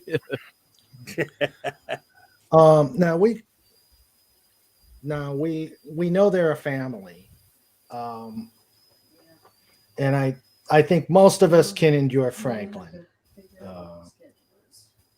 Most of us can endure Franklin. What about the Val? Do either of you like Val? Not I. I can't stand her. Yeah, but you're not reading the new stuff, suffering through it like me. You both are. You both are torturing yourselves. Yeah, I thought Val was interesting at first, and then the relationship with Doom and how that all was starting to play out. It was kind of an interesting thing, but then of course, then they've overdone it, and now she's smarter than Reid. She's smarter than Reid, and all this. She's become a Deus Ex Machina, Raquel will probably get me on my pronunciation and using that term. Didn't hear that. Yeah, I'm glad she didn't hear that. She became almost like a Mikey Spock to the group. Oh, yeah, definitely. So I mean, but of course, if a kid is going to be, of course, it's not out of the realm of possibility. Hey, Reid Richards' kid is going to be pretty damn smart. But it seems like, with the Future Foundation was kind of fun for a while. Yeah. They had an alien floating in a head. Dragon Man is around. They had some crazy kind of sci-fi fantasy stories, and of course, the FF were, Reid and Sue were off. Disappeared for a long time. So I mean, they go through these cycles, but I think, Kristoff was a much more interesting character in relation to Dr. Doom versus Valerie. And I did not like where they killed off Johnny, even though he came back. Yeah, I did not like that where they killed him. Dumb. Well, they do it to sell It's dumb books. because you know they're going to bring him back. So there's no, Yeah. you know, both Marvel and DC killed death pretty much Yeah. long ago. Yeah. So you never know. Death doesn't mean anything anymore. Well, Ben John- died. Ben was killed too. Remember the issue? They've all Then been Yes, killed. Reed took Doctor Doom's machine and Yeah. Yeah. Who went to the hasn't gates been of killed? heaven. Right. Yeah. Either I think the only person that hasn't come back now is the original Captain Marvel from Marvel. Is that? Marvel he came hasn't back. come back. No, he has too. Peter David was some guy brought him back in the early 2000s. Marvel's been back. I thought that was a miniseries just retelling his death, or. Oh, okay. Well, I could have I swore I could be 100%. I could be wrong. No, you're but, probably right, but I could have swore. Well, they brought him back in a sense, didn't they? Yeah, and Genus Marvel was. Janice Vell. And that's how do you say his name? Janice, But that was I his. think. What was his relationship to? He was his son. He was his son. Okay, that was the Peter David series, right? Yeah, so that was his son. Yeah, there you go. But I'm trying to think. Like for years, they'd always talk in the comic book shop, like, "Well, Bucky's still dead at least, right?" You know. That didn't Yeah. like, Winter oh, Soldier. for a long time he was still dead. We're like, well, The only one left. The only one who's still dead is Uncle Ben. Uncle Ben. And they Yeah, tried to just bring wait. him back a few times. Yeah. Just wait. Didn't well, isn't at least at the moment Aunt May still is she dead? No, she's. I don't know. The I Galactus haven't read came back Spider-Man after one in- more I don't day, read I it thought. either. That's Yeah. right. Okay. Yeah, I haven't read Spider-Man in ages. Yeah. But That's okay. They haven't made Spider-Man in ages, except for the current movie, sort of. Oh, I was so excited to see that red and blue costume at the end. It's so good. Yeah. let's- Spoiler, yeah, but by now everyone's seen it, right? How many billions has it made so far? So if you hadn't seen it, it's on. Too bad. It's on me. Yeah. yeah. Let's see. Oh boy, there's just so much to talk about the FF for one episode, for one 2 hour block.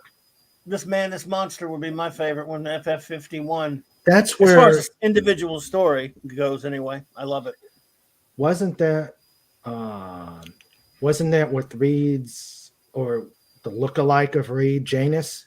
No, Was it that was James? it was the lookalike of no. This was the guy who steals Ben's powers. Oh, okay. He brings Ben out of from the rain, and then Mhm. he steals his powers, and because he hates Reid Richards, and he wants to kill Reid Richards, Mhm. and he goes to while Reid is doing some experiments in the negative zone, Mhm. and meets him because he's had this seething hatred for Reid Richards all of his life. You know, and Ben, you know, as himself now as Ben, and he goes and tries to warn them, but you know they don't believe he's really him and all this kind of stuff. So yeah, and then he basically finds out what a good guy Reid Richards is, and you know, change of heart. It's really almost a Reed story as much as it is a Ben story. I mean, Ben's not in it much. That's true. Yeah, I love that most issue. people think it's I think it's Ben, but it's iconic. I'm looking at my statue of that cover that I got of the thing. And you know the smart Alex. Oh, I forgot one time. I forgot who it was. I put a picture as I meant it to be representative of Ben, but it was that cover. And the first smart Aleck comes on. It may have been Facebook. I don't know. It goes, you know, that's not really Ben on that cover. Yeah, I know. Yeah, we know, but it still looks like him, right? It looks like looks Ben. awesome. It's a copy. Yeah. Crap. But that's a great story, and Yeah. you know, the negative zone is just such a cool cool idea. That portal that's in the building, you open a door and go to another universe. I mean, Yeah. you know, we've talked, you know, Clobberin times always talks about, you know, who created most of the stuff, and the more I read, you know, the more you know, think that you can see how Kirby probably was the more imaginative person in a lot of these these things, and then and I mean, Stan was not to open that can of worms. Stan was obviously the promoter, which you needed, but I can see where Kirby is really just such a fantastic creator, and just such an awesome idea. So and all those characters in the negative zone, and you know, you talk about a rogues gallery of villains. I mean, definitely. Probably the FF is probably the Doctor Doom, right? By the way, let's get villain, right? Matt didn't hit a sore spot at all. Matt, no, that's cool stuff. That's a good comic, man. No, you're good, brother. Go ahead. Yeah, no, that's a great. Yeah, the wedding of Spiderman. Yep, that was great stuff. Yeah, yeah, I like that one. Speaking of villains, top 3, Clobby. Well, it's almost unfair to put Doom there since to me he's going to be he's just nobody even remotely comparison. Okay. Doom, but okay, top 3 without 3 Doom. not talking Doom. Doom, okay, because Doom's a given, right? Yes, Doom's a given. And I don't want to hear any arguments saying he's not a villain. He's a villain. Galactus is a villain. Sorry, and he's just what a brilliant, extraordinary concept. So, I'll go with Galactus. Then I don't know. See, it's tough because I got so many good ones. I actually, this is just for dopey, silly reasons because I kind of just like him, and I can't give you really great reasons. I love Super Skrull. Okay. Oh, he's great. Yeah, it's just, and it's tough. As much as let's see here. Oh, we got 2 more, right? Because I got 1 more.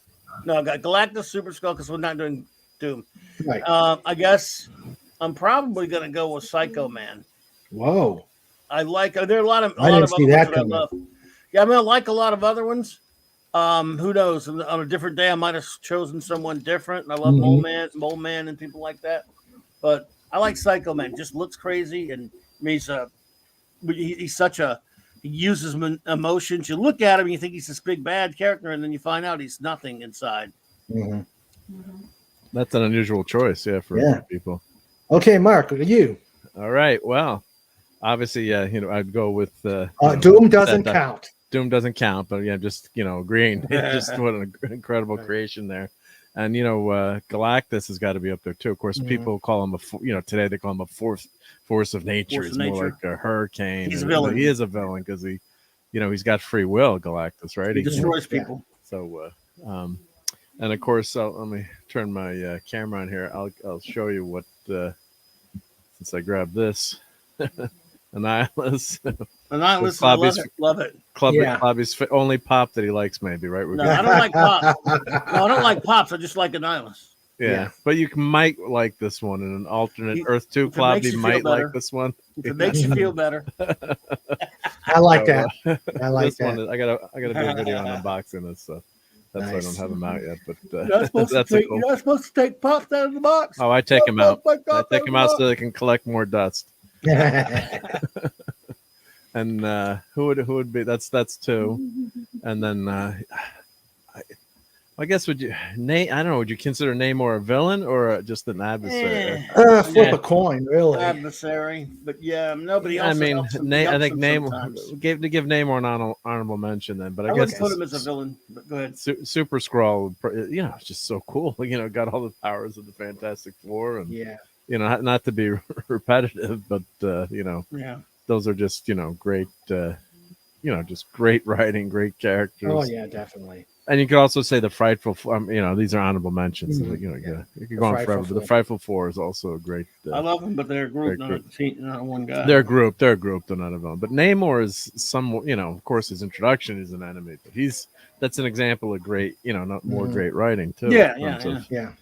Oh, sure. Then he becomes a hero, obviously later. But well, obviously for me, it's Galactus, Annihilus.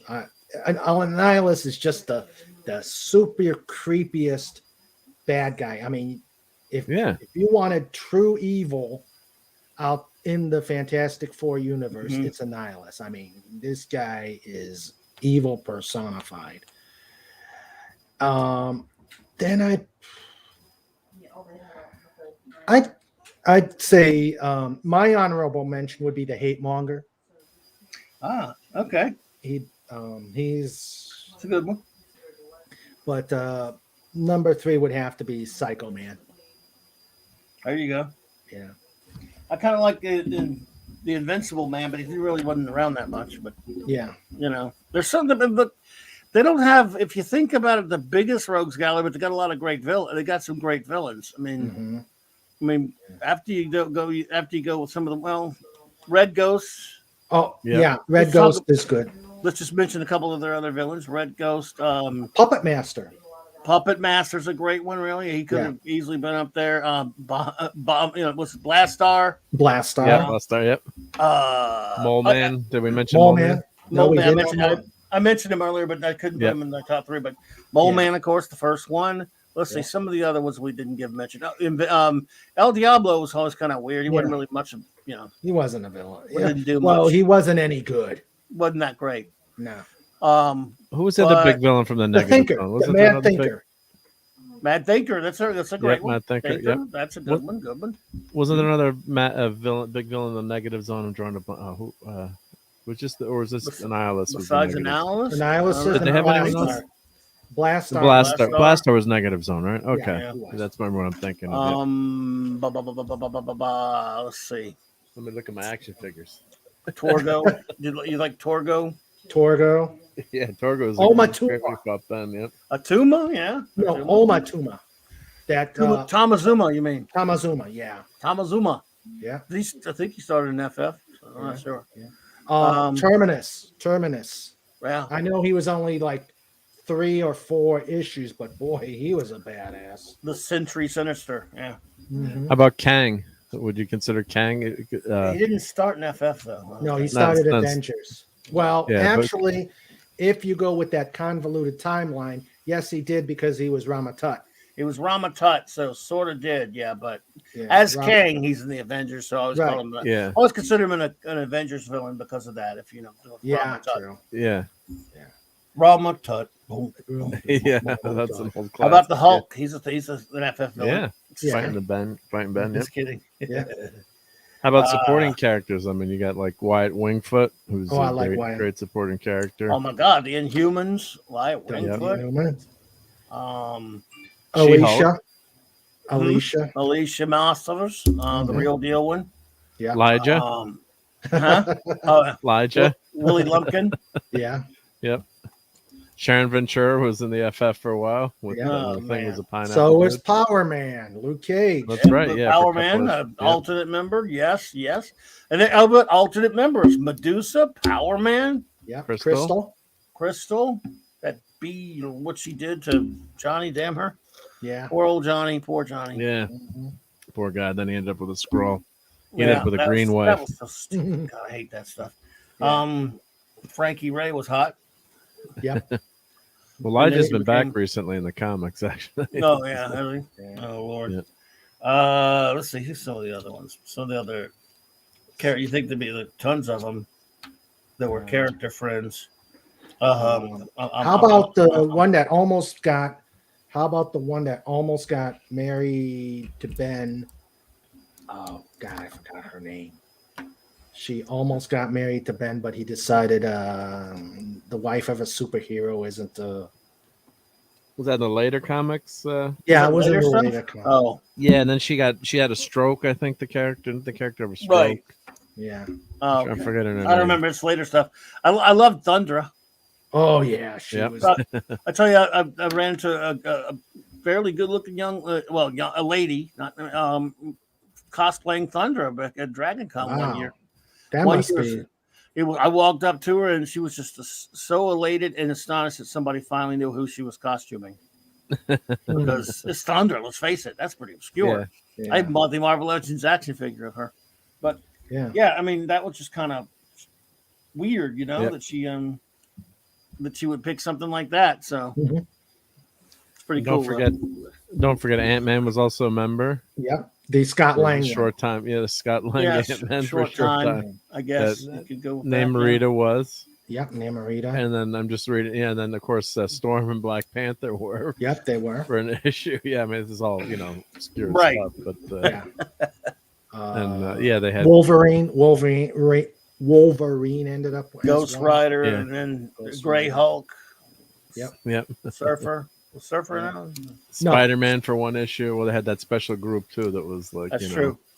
And then they made him part of the Future Foundation for a few issues. Then there was What If Spider-Man. I never forget that What If #1. Seeing that, I couldn't wait I was so excited when I saw that. I'm looking right now, seeing through my own eyes. I'm seeing the past like a time machine of myself at an Eckerd drugstore, seeing on the cover after going to a Disney movie, seeing on a cover. And pulling it off the rack and buying it. It says, "Oh my goodness, what if Spider-Man had joined the Fantastic Four?" Yeah, the Fantastic awesome. Five. Well, he actually, there was that one issue of Spider-Man trying to get into the Fantastic Four until he found out they don't pay. Yeah, issue number 1 of Spider-Man. Yeah. So Spider-Man number 1, Amazing Spider-Man number 1. Mm-hmm. Yeah. And then the other Agatha Harkness, she started in the FF. Yeah, didn't she? yeah, Or- she right. did. She sure She's did. been Yeah. in the news lately with that awesome series, right? She Wanda. cleaned the Frightful Force clock by herself. Yeah. Yeah. Well But done. no, He's let's a great face it. character. There were 3 because Medusa turned on him, so it was really. Mhm. But still, she took out Wizard, Trapster, and Sandman. That ain't no small potatoes. Yep. Yep. That's a good babysitter to have, right? Yeah. And even though definitely. they're a team, I love the Frightful Four. There would be, we were talking about super teams the other night, but there were some good super villain teams as well. Mhm. But yeah, so the FF only has they have the Frightful Four, of course. They have Salem 7. Yeah, that's true. I remember them. Oh, Molecule Man. Oh, Molecule Man, yes. Yep. Yeah, there you go. And Claw. Claw. Well, yep. Yep. He didn't start in the Avengers. He was FF, right? Yeah. Yes, Pretty he sure started in FF. FF. It was, FF, He right, was- yeah. in the beginning of with Black Panther. Yep. Like who got his start with the FF? FF. That's right. Yeah. And then when I was a kid, before I'd ever read that issue, seeing reprints and different stuff, I just assumed that Panther was an Avenger, Yeah. which he was. But I mean, Yeah. I didn't. At first, I didn't know he'd started in FF because that was an old comic by the time I started getting comics. Right. And did we mention the Watcher at all? I mean, just in terms of Oh, yeah, he's a good. Fantastic Four. Again, just if we're just talking basic Periphery. Yeah. characters that came from the Fantastic Four comic Mhm. itself. Yeah. Watcher. Yep. Great Impossible invention, Man. Just mentioning characters that came from FF. Impossible Man, Dragon Yep. Man. Dragon Man, yeah. He's still around. You mentioned Mad Thinker. There's also his awesome android. The awesome android, yeah. That was a great poster you showed on Monday. Oh yeah, I like that. I was so mad when that poster came out. I didn't buy it because I was mad at Byrne and I was mad at him having those uniforms. But somebody, obviously, they just did it with photo thingy on their computer, but did one where they had the real uniforms with that same poster. It was beautiful. Mhm. Got to find that somewhere. I have it somewhere. A Oh, picture. nice. I mean, but let's see who's some other ones. Well, of course, you've got Herbie. Of course, we Herbie got Maddox. Herbie. Gotta have Herbie. Gotta have Herbie. Yep. Gotta have Herbie. Hey, damn it! And Thing ring, do your thing next. Oh, please, no. then you gotta have No. He likes that. and the Silver Surfer. Oh, that's a nice one. Smurfer. If you're into funk. The if you're into Smurfer, funk. Smurfer. His head's a little big, but Well, then there are other villains: Gabriel and Fire Lord. Yep. a Fire Lord, yeah. A couple Terrax. of Galactus. Terrax. Terrax the Tamer was a good Yeah. one. Yeah, T-Rex was a good one. yeah. No, Terrax. it's mean- a whole man. pantheon of great characters that Oh, and yeah. great stories that are hmm really fun to read. And then Yeah. there's Doom. And then there's Yep. the Great Doom. There is He's Doom. he's the top. Yeah. One thing Master I'd of them love to all. read with him was they had a miniseries. I was talking about the Purple Valkyrie. I'm trying to remember The Books of year Doom. that it came up. Was it the Books of Doom or Yes, the Books of that's a Doom. great I read. got them on. Yeah. I got them on Amazon. That is an awesome series. Yeah. Have you guys seen that video by the guy? It's a real good channel called the Mary Marvelite, where he does these stories, breakdowns of the history of these Marvel characters. Mhm. He did a great one on Doom, and it's really comprehensive. And he resources it all. He sources everything, Wow. and he uses multiple, comics visuals from all over the spectrum, old stuff and newer stuff, newer Mhm. stuff too. But he does a great job. It's like maybe 18 minutes long. I forgot exactly, but he does that for a lot of characters. I really recommend it if you want to see Doom's story fold out. And this guy does a good job on it. It took a Yeah. lot of work to do this video. Kind of like Well, I D. like- Bud Martin did with Iron Man and being Yeah, comprehensive. this is a of the video, history. but yeah, Video, yeah. yeah. And Well, there's a I lot like of history how there too to go through. I mean, it's not like he can, it's not like there's a character's 10 years old. I mean, Right. you've got decades of material to work Of with. course. Well, Wasn't I easy, like though. how this Books of Doom incorporates Mephisto into his family history. Yeah, this guy covered that. Yeah, cool. Yeah, that was it almost makes you feel sorry for the SOB, but almost. He had a tragic life. Like, Mhm. Well, that's why that's what makes him a good villain. You kind of care about, care is maybe the wrong word, but you know, empathize. he's just not, and he's not just a one note character. And of course he's a monarch. He's the head of his country. So a lot of times he thinks that he thinks he's above the law. Basically, it's it's doom or that's Right. it. So and that's why it's an interesting character. It's not just this some of the villains are just so horrible, and some of these let's say Thor: The Dark World. It's like in that movie. The Dark Elf. Who's the main Malekith, played by Christopher Eccleston. Yeah, but just such a horrible one-note villain in that movie. Mm-hmm. There's nothing to it, and that's why the FF movies, the parts that I liked were the characterizations and Johnny and Ben, but they just ultimately failed on Doom and Galactus. They kind of got Surfer right a little bit, but you can't have a good FF movie if your Doom is laughable. I mean, we won't mention the last movie that attempted to make the FF that was just the filth. Call it Fan Four Stick It. Fan Four Stick It. Yeah, it was such a FF. What filth. are they doing with filth? That was ultimate. The problem was it's ultimate FF. So that's true. We should talk a little bit more about, since we're talking about adjacent to FF stuff, the Inhumans. Yeah. What a great, again, just a beautiful concept. Sort of. It wasn't as big as mutants. It was tangential to them in the sense that it's a similar type of origin and the Terrigen Mist and all that stuff. But man, Black Bolt, what a creation! Yes. I love Black Bolt. I love Medusa for obvious reasons. Gorgon and Karnak and Crystal. That what she did to Johnny's inexcusable, but but yeah, and Maximus is a good FF villain because of that. I love him. Mm-hmm. Yeah. And of course, there was a total miss on that Inhumans TV series. I mean, I thought the costumes a couple of the costumes were good. I thought Black Bolt, and of course, Medusa, I thought was started to look great. Yeah, and then they shaved her love head. me a redhead, and then they shaved her head off. Yeah. I don't know, to save money, and you would think maybe Medusa would have powers where her hair would grow back really quick. Yeah, you'd think. You'd think. Black Bolt is, what's his name from Anson Mount. Anson Mount. Yeah, he's good. Yeah, so he had a good presence as Black Bolt, but it was just he didn't laughable. Have to say he didn't have any lines. He didn't say anything. Yeah. That was what was saved because the writing was so bad. I mean, Karnak was like, if you remember, Karnak is such a cool character, finding any weakness, and he ended up like hanging out with some hippies on a marijuana farm or something somewhere, I think. It was so dumb.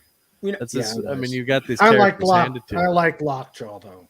Oh, Lockjaw's awesome. Yeah, Lockjaw. Didn't have enough of them, but yeah.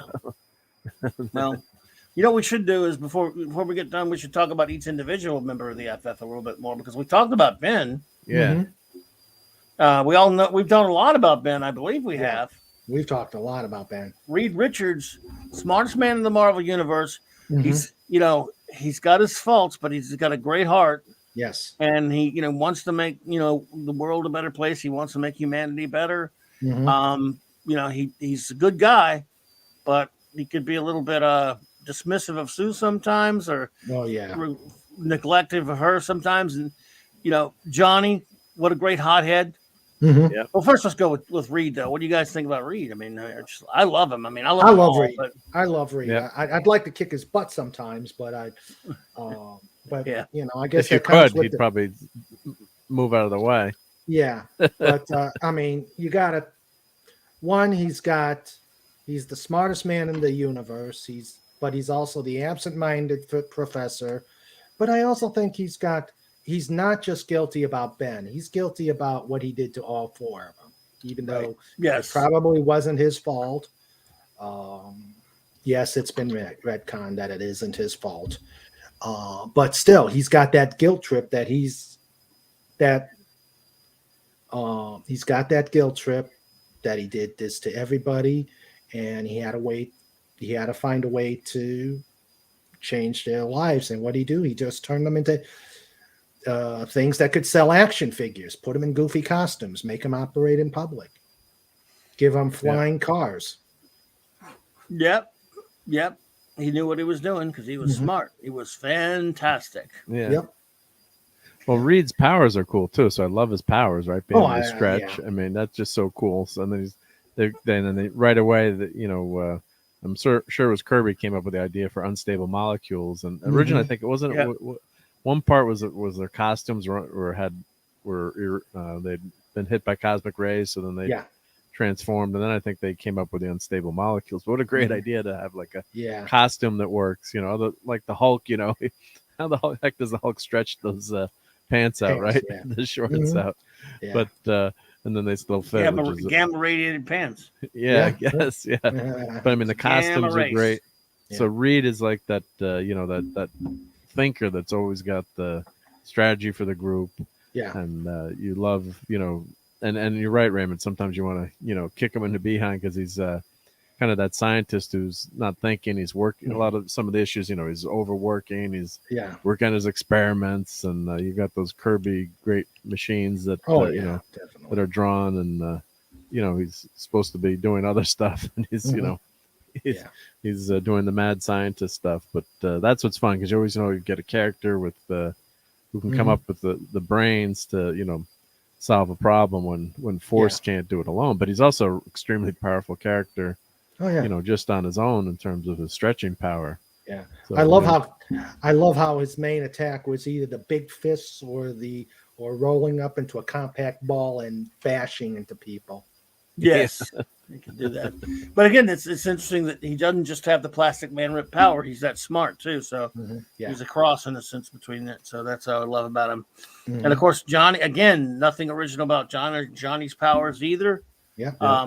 He even said in some comics, like even asked Reid. I forgot which comic I was reading not too long ago, FF issue or something, where he even asked Reid. He said they were talking about the original Human Torch. He said, "You think because I liked him so much, that's what made me get my powers like that?" So I don't know, but I mean Johnny again, he does have the same powers as Jim Hammond, but he's different. He's the young quote unquote hothead kid, who of the group, and a lot of people identify. I love Johnny Storm. I mean, especially the relationship between him and Spider-Man is one of the greats. Yeah, definitely. But but more importantly though, his relationship with Ben is again another one of the wonderful things about this. So the way they fight all the time, all the jokes he plays on him. Yeah. Oh God, did you ever see that issue of Marvel Fanfare by Barry Windsor-Smith that was just about Johnny pulling crap on Ben? Pulling jokes on him and stuff. It was the whole issue was just about that. That was really funny. No, there's some great, and that's what that's why they're a super group, obviously, number one, but they're also family in terms of brother and sister, and then brother-in-law, and, living together, and then Ben, Ben's a quote unquote outsider, obviously. Yeah, but you just love those pranks, and then the first FF movie, they had the second one, they had the joke where Johnny puts all the stuff on Ben's hand, and then he's shaving cream, and he does the feather or whatever, and gets Johnny, but that's perfect. I mean, that's that's that's right from the comics. That is right from the comics. Yeah, the love hate of that stuff, and that's because families, brothers, do that stuff together. You can imagine too if you're living like in college and you're all living together in a dorm. We'd always play pranks on each other. You didn't want to fall asleep drunk, and thank God there weren't cell phones. I still have some pictures of my roommate. Chris, won't share them. Don't worry, I'm not going to blackmail it. But like with shaving cream, ice cream cones on your head, and writing all over you. And one guy fell asleep, and we duct taped him into his hammock. And of course, I was a nice guy to let him out after an hour. He's like, no, I really gotta go. Please let me out. I thought this was funny at first, and I felt so bad. But but that's what that's what's believable, and that was what was fun about the Fantastic Four. I mean, obviously wasn't old enough to read it when it first came out, but from what I know, everyone said that was the first super team with problems and not perfect. And they're arguing, and it was like more real life slice of life versus perfect world where you did have certain things that are wrong, but it was more quote unquote realistic. So yeah. And then there's Sue. Yep. I think she's the heart. Oh yeah. Obviously Reid's the mind. Ben is the spirit. Johnny's the enthusiasm. She's the heart and the glue. In spite of some of those, what some dumb writers once in a while like to do with her and Subby and stuff, which aggravated me. And yell at looking at you, Jerry Conway. And Roy Thomas allowed some of it, but I don't like it. But anyway, that notwithstanding, did you ever read? And I mention this every now and then. There was an issue of What If called "What If the Invisible Girl Had Died?" That was when she was still called Invisible Girl. Sorry, everyone. And they mean, of course, died giving birth to Franklin. Remember that issue? Yes, I do remember that issue. And that when she died. Well, did you remember the issue where she died? You remember that issue of What If? No.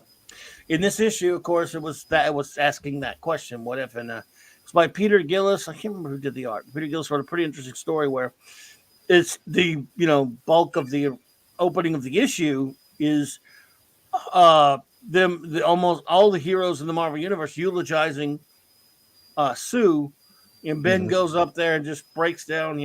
This really just heartbreaking. They're all talking about, but basically what they were all saying the same thing, that they're that she's the heart and soul of the group, and she meant so much, to all the other superheroes in the superhero community and stuff.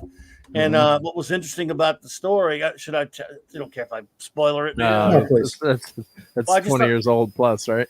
It just, everyone, the whole superhero community was so aggrieved by losing Sue. And Reid, though, he starts going, he can't deal with it. We think Reid is just this cold Spock type, emotionless type, and he's treated her that way sometimes when he's in his work. He can't take it. And he starts to kind of crack up. And Submariner comes to Ben and Johnny and says, "You better do something about him." Because because he loved Sue as well.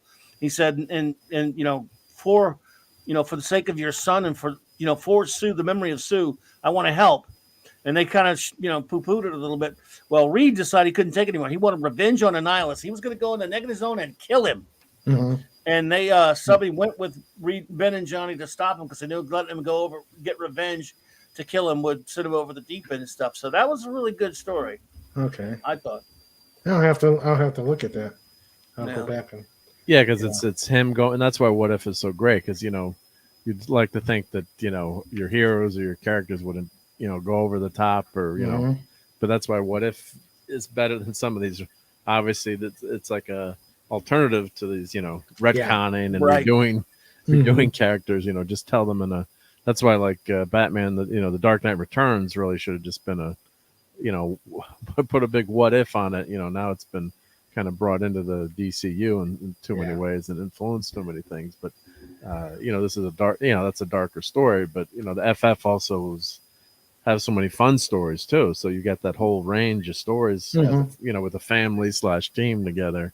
Yeah, you've got all these great stories that really make you think these people are real after a while. Yeah, definitely. And you identify with them, and you feel like if you look at the cover of that issue, you can I don't know if you could pull it up, but it's a very Kirby-ish issue cover, but it's not by Jackson Geist, but it looks very Kirby. It's What If number 42 maybe? If you Google it, Raymond.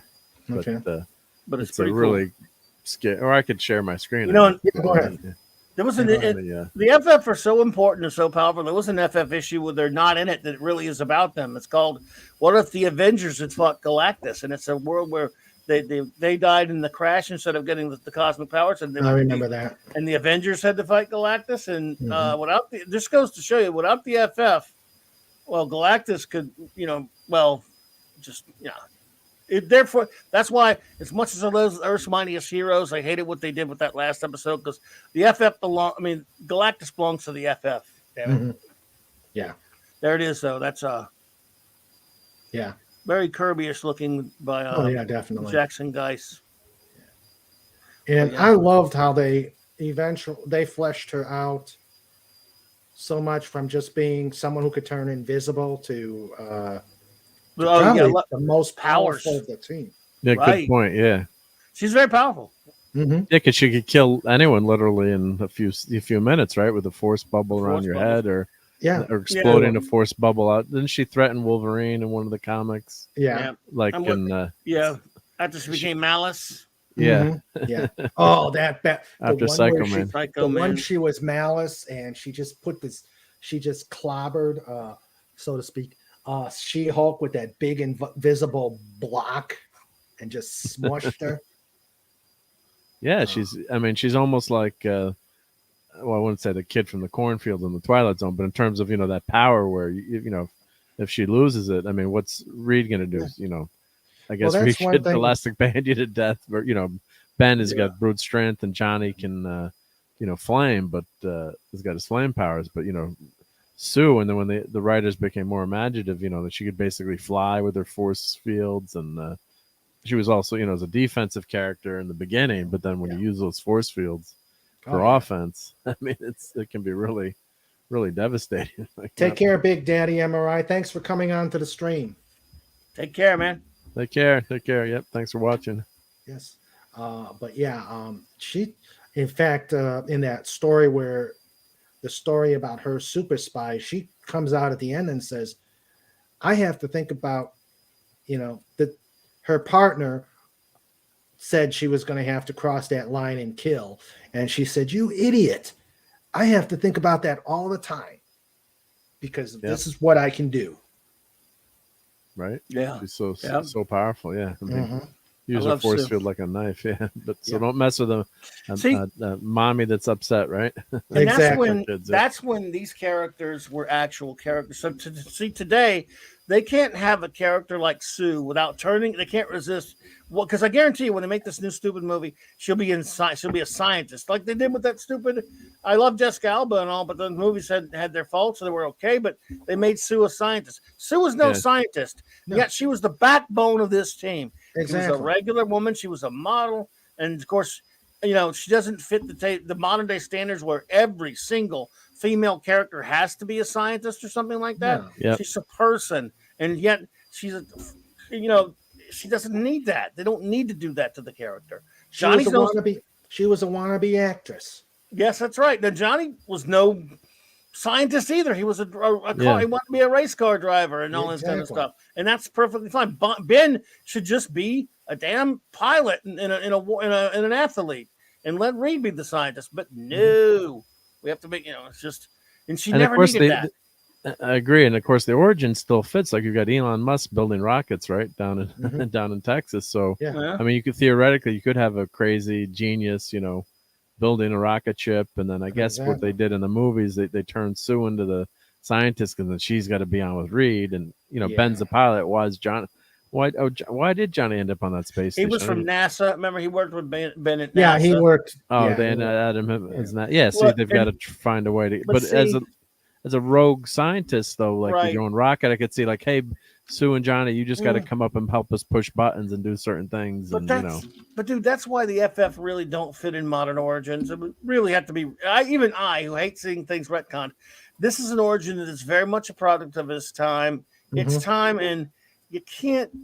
If you do it today, there are changes that that it just makes what they were doing, the space race stuff and all that stuff. Yeah, that made sense. As much as I don't like those, or my problems with those Sony movies, but there was no getting around some of that stuff. Yeah, but you could have a person making their own rocket ship. Something Elon Musk and Jeff Bezos are doing it. So, no, that's fine. But you're saying the supporting characters don't because find a way there's onto no that reason rocket, for. right?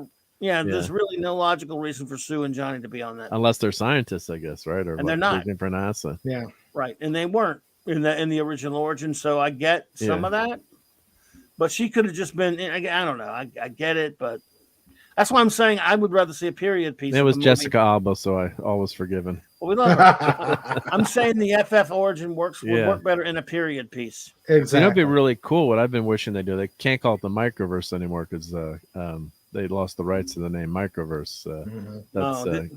I don't know how they lost that. Hasbro has the rights to Microverse, and that's why they call it the Quantum Realm instead of the Microverse. And then I was hoping to see some of my Micronauts, because Marvel still owns Commander Ran, Bug, and Marionette, which were created for the Micronaut series. Yep, by Bill Matlow. Yep. And Michael Golden. Golden, yep. So, but what would be really cool if they had an origin issue of them did a movie where they had their whole origin in the 60s, and they were fighting Annihilus in the negative zone and got trapped, and then in the end, I was hoping like Ant-Man would bring him out somehow or find them, and then this is the long lost adventure of the FF, and then he could say like scientists, Reid Richards and his buddy, mysteriously disappeared, 30 or 40 years ago, so you could do like a retro origin and then bring them into the future, through because they did the same thing with the original Wasp, and we got her in the second Ant-Man movie. So that I think that would be a cool way to time teleport the characters, but I just have a bad feeling about this. Yeah, when me they too. do it. But if Disney wants to hire me, I'll write that with Clobby. Clobby could be the number one writer. I'll we'll do it. Consultant. They hire me, they'll get a good FF movie. Oh, but I think that would be a good way to do calls. it. Yeah, buddy. You find Annihilus right in the negative zone. So guys, this has been okay. Do it. Fantastic. This has been fantastic. I am so glad you guys are here. I know we could talk about this. We could talk about this for hours. We'll do it again. We'll do Legion one day too, man. Oh yeah, definitely. Come on by. This is a great place to be. The chat is fantastic, and I think they've come up with some excellent comments tonight. And Raquel was amazing as usual. You guys were great. Thank you for having me. Thank you, buddy. Honor to be here, brother. Thank you. Yeah, thank you. Thank you for coming. And I love that background. That whole background is awesome. I really do. Yeah, that's a nice. That is really nice. That is from Fet for Hire. Hail Fet for Hire. That's awesome. Hail Fet for Hire. Thank you again for the splash. I can see why you hired him. Wow, that's good stuff. I love the blue too. The blue with the the way your ocean in the background and the blue. That's such a great blue in FF. I'm not so sure I agree with the one thing he wrote on there because when you see my marks, it says clobber Briggs, and I don't want no one better ever try to clobber Briggs would be around. No, he's let's see. I'm sorry. See how he puts the? I'm just kidding. Oh, because of the way it's showing up. Yeah, yeah. The way the blue kind of disappears. Yeah. No, that's pretty funny. He did a really nice job with that. Yeah, it's great. Yeah, he did. Yeah. Beautiful. Yeah, he did. I'm very, I'm very in awe of him, and it was, it's great. Well, I guess Snorter Poop has got to go, so I guess it's time for us to bid good night to everybody. But before we go, I've got a raffle to celebrate my going over 100 subscribers. Please, congratulations, that's awesome. Thank you. Cool. If you want to enter, send me an email or DM me on Twitter. Sandra will put the chat or the email out there. The first prize, the grand prize, will be autographed copies of both my books, All's Fair and Peacemaker. Nice. If you've got them, we can come up with an alternate prize. The second one will be an autographed copy of All's Fair. So that are the prizes. So please put your names out there. I'll be having the raffle soon. Show notes. I've got show notes. Snort is saying if he doesn't win, he might eat some humans. No, just I want to watch. Snort is saying he made that up. If he wins, he wants the alternate prize to be your Deep Space Nine model you got. Oh yeah. No way. No. This coming week, Anti-Derivative Jill and I continue our discussion of Deep Space Nine. We had a great time. Had a great time in January or in December, and we're going to keep going with that. That'll be next Wednesday. On the 22nd, there will be a Just Cuz panel with Baron Orman Tag, Fet for Hire, and Fez for Hire. And on the 26th, mark this date down. It's 2 months before the next season of the Orville. I will be having PJ from Orville Nation. Looking forward to that. Oh, I can't wait for Orville. Finally get some new Star Trek. What's that, March? March is coming out? Or is it no, he'll be here the 26th of this month. No, when is Orville coming out? March. Okay. Yeah. Can't wait.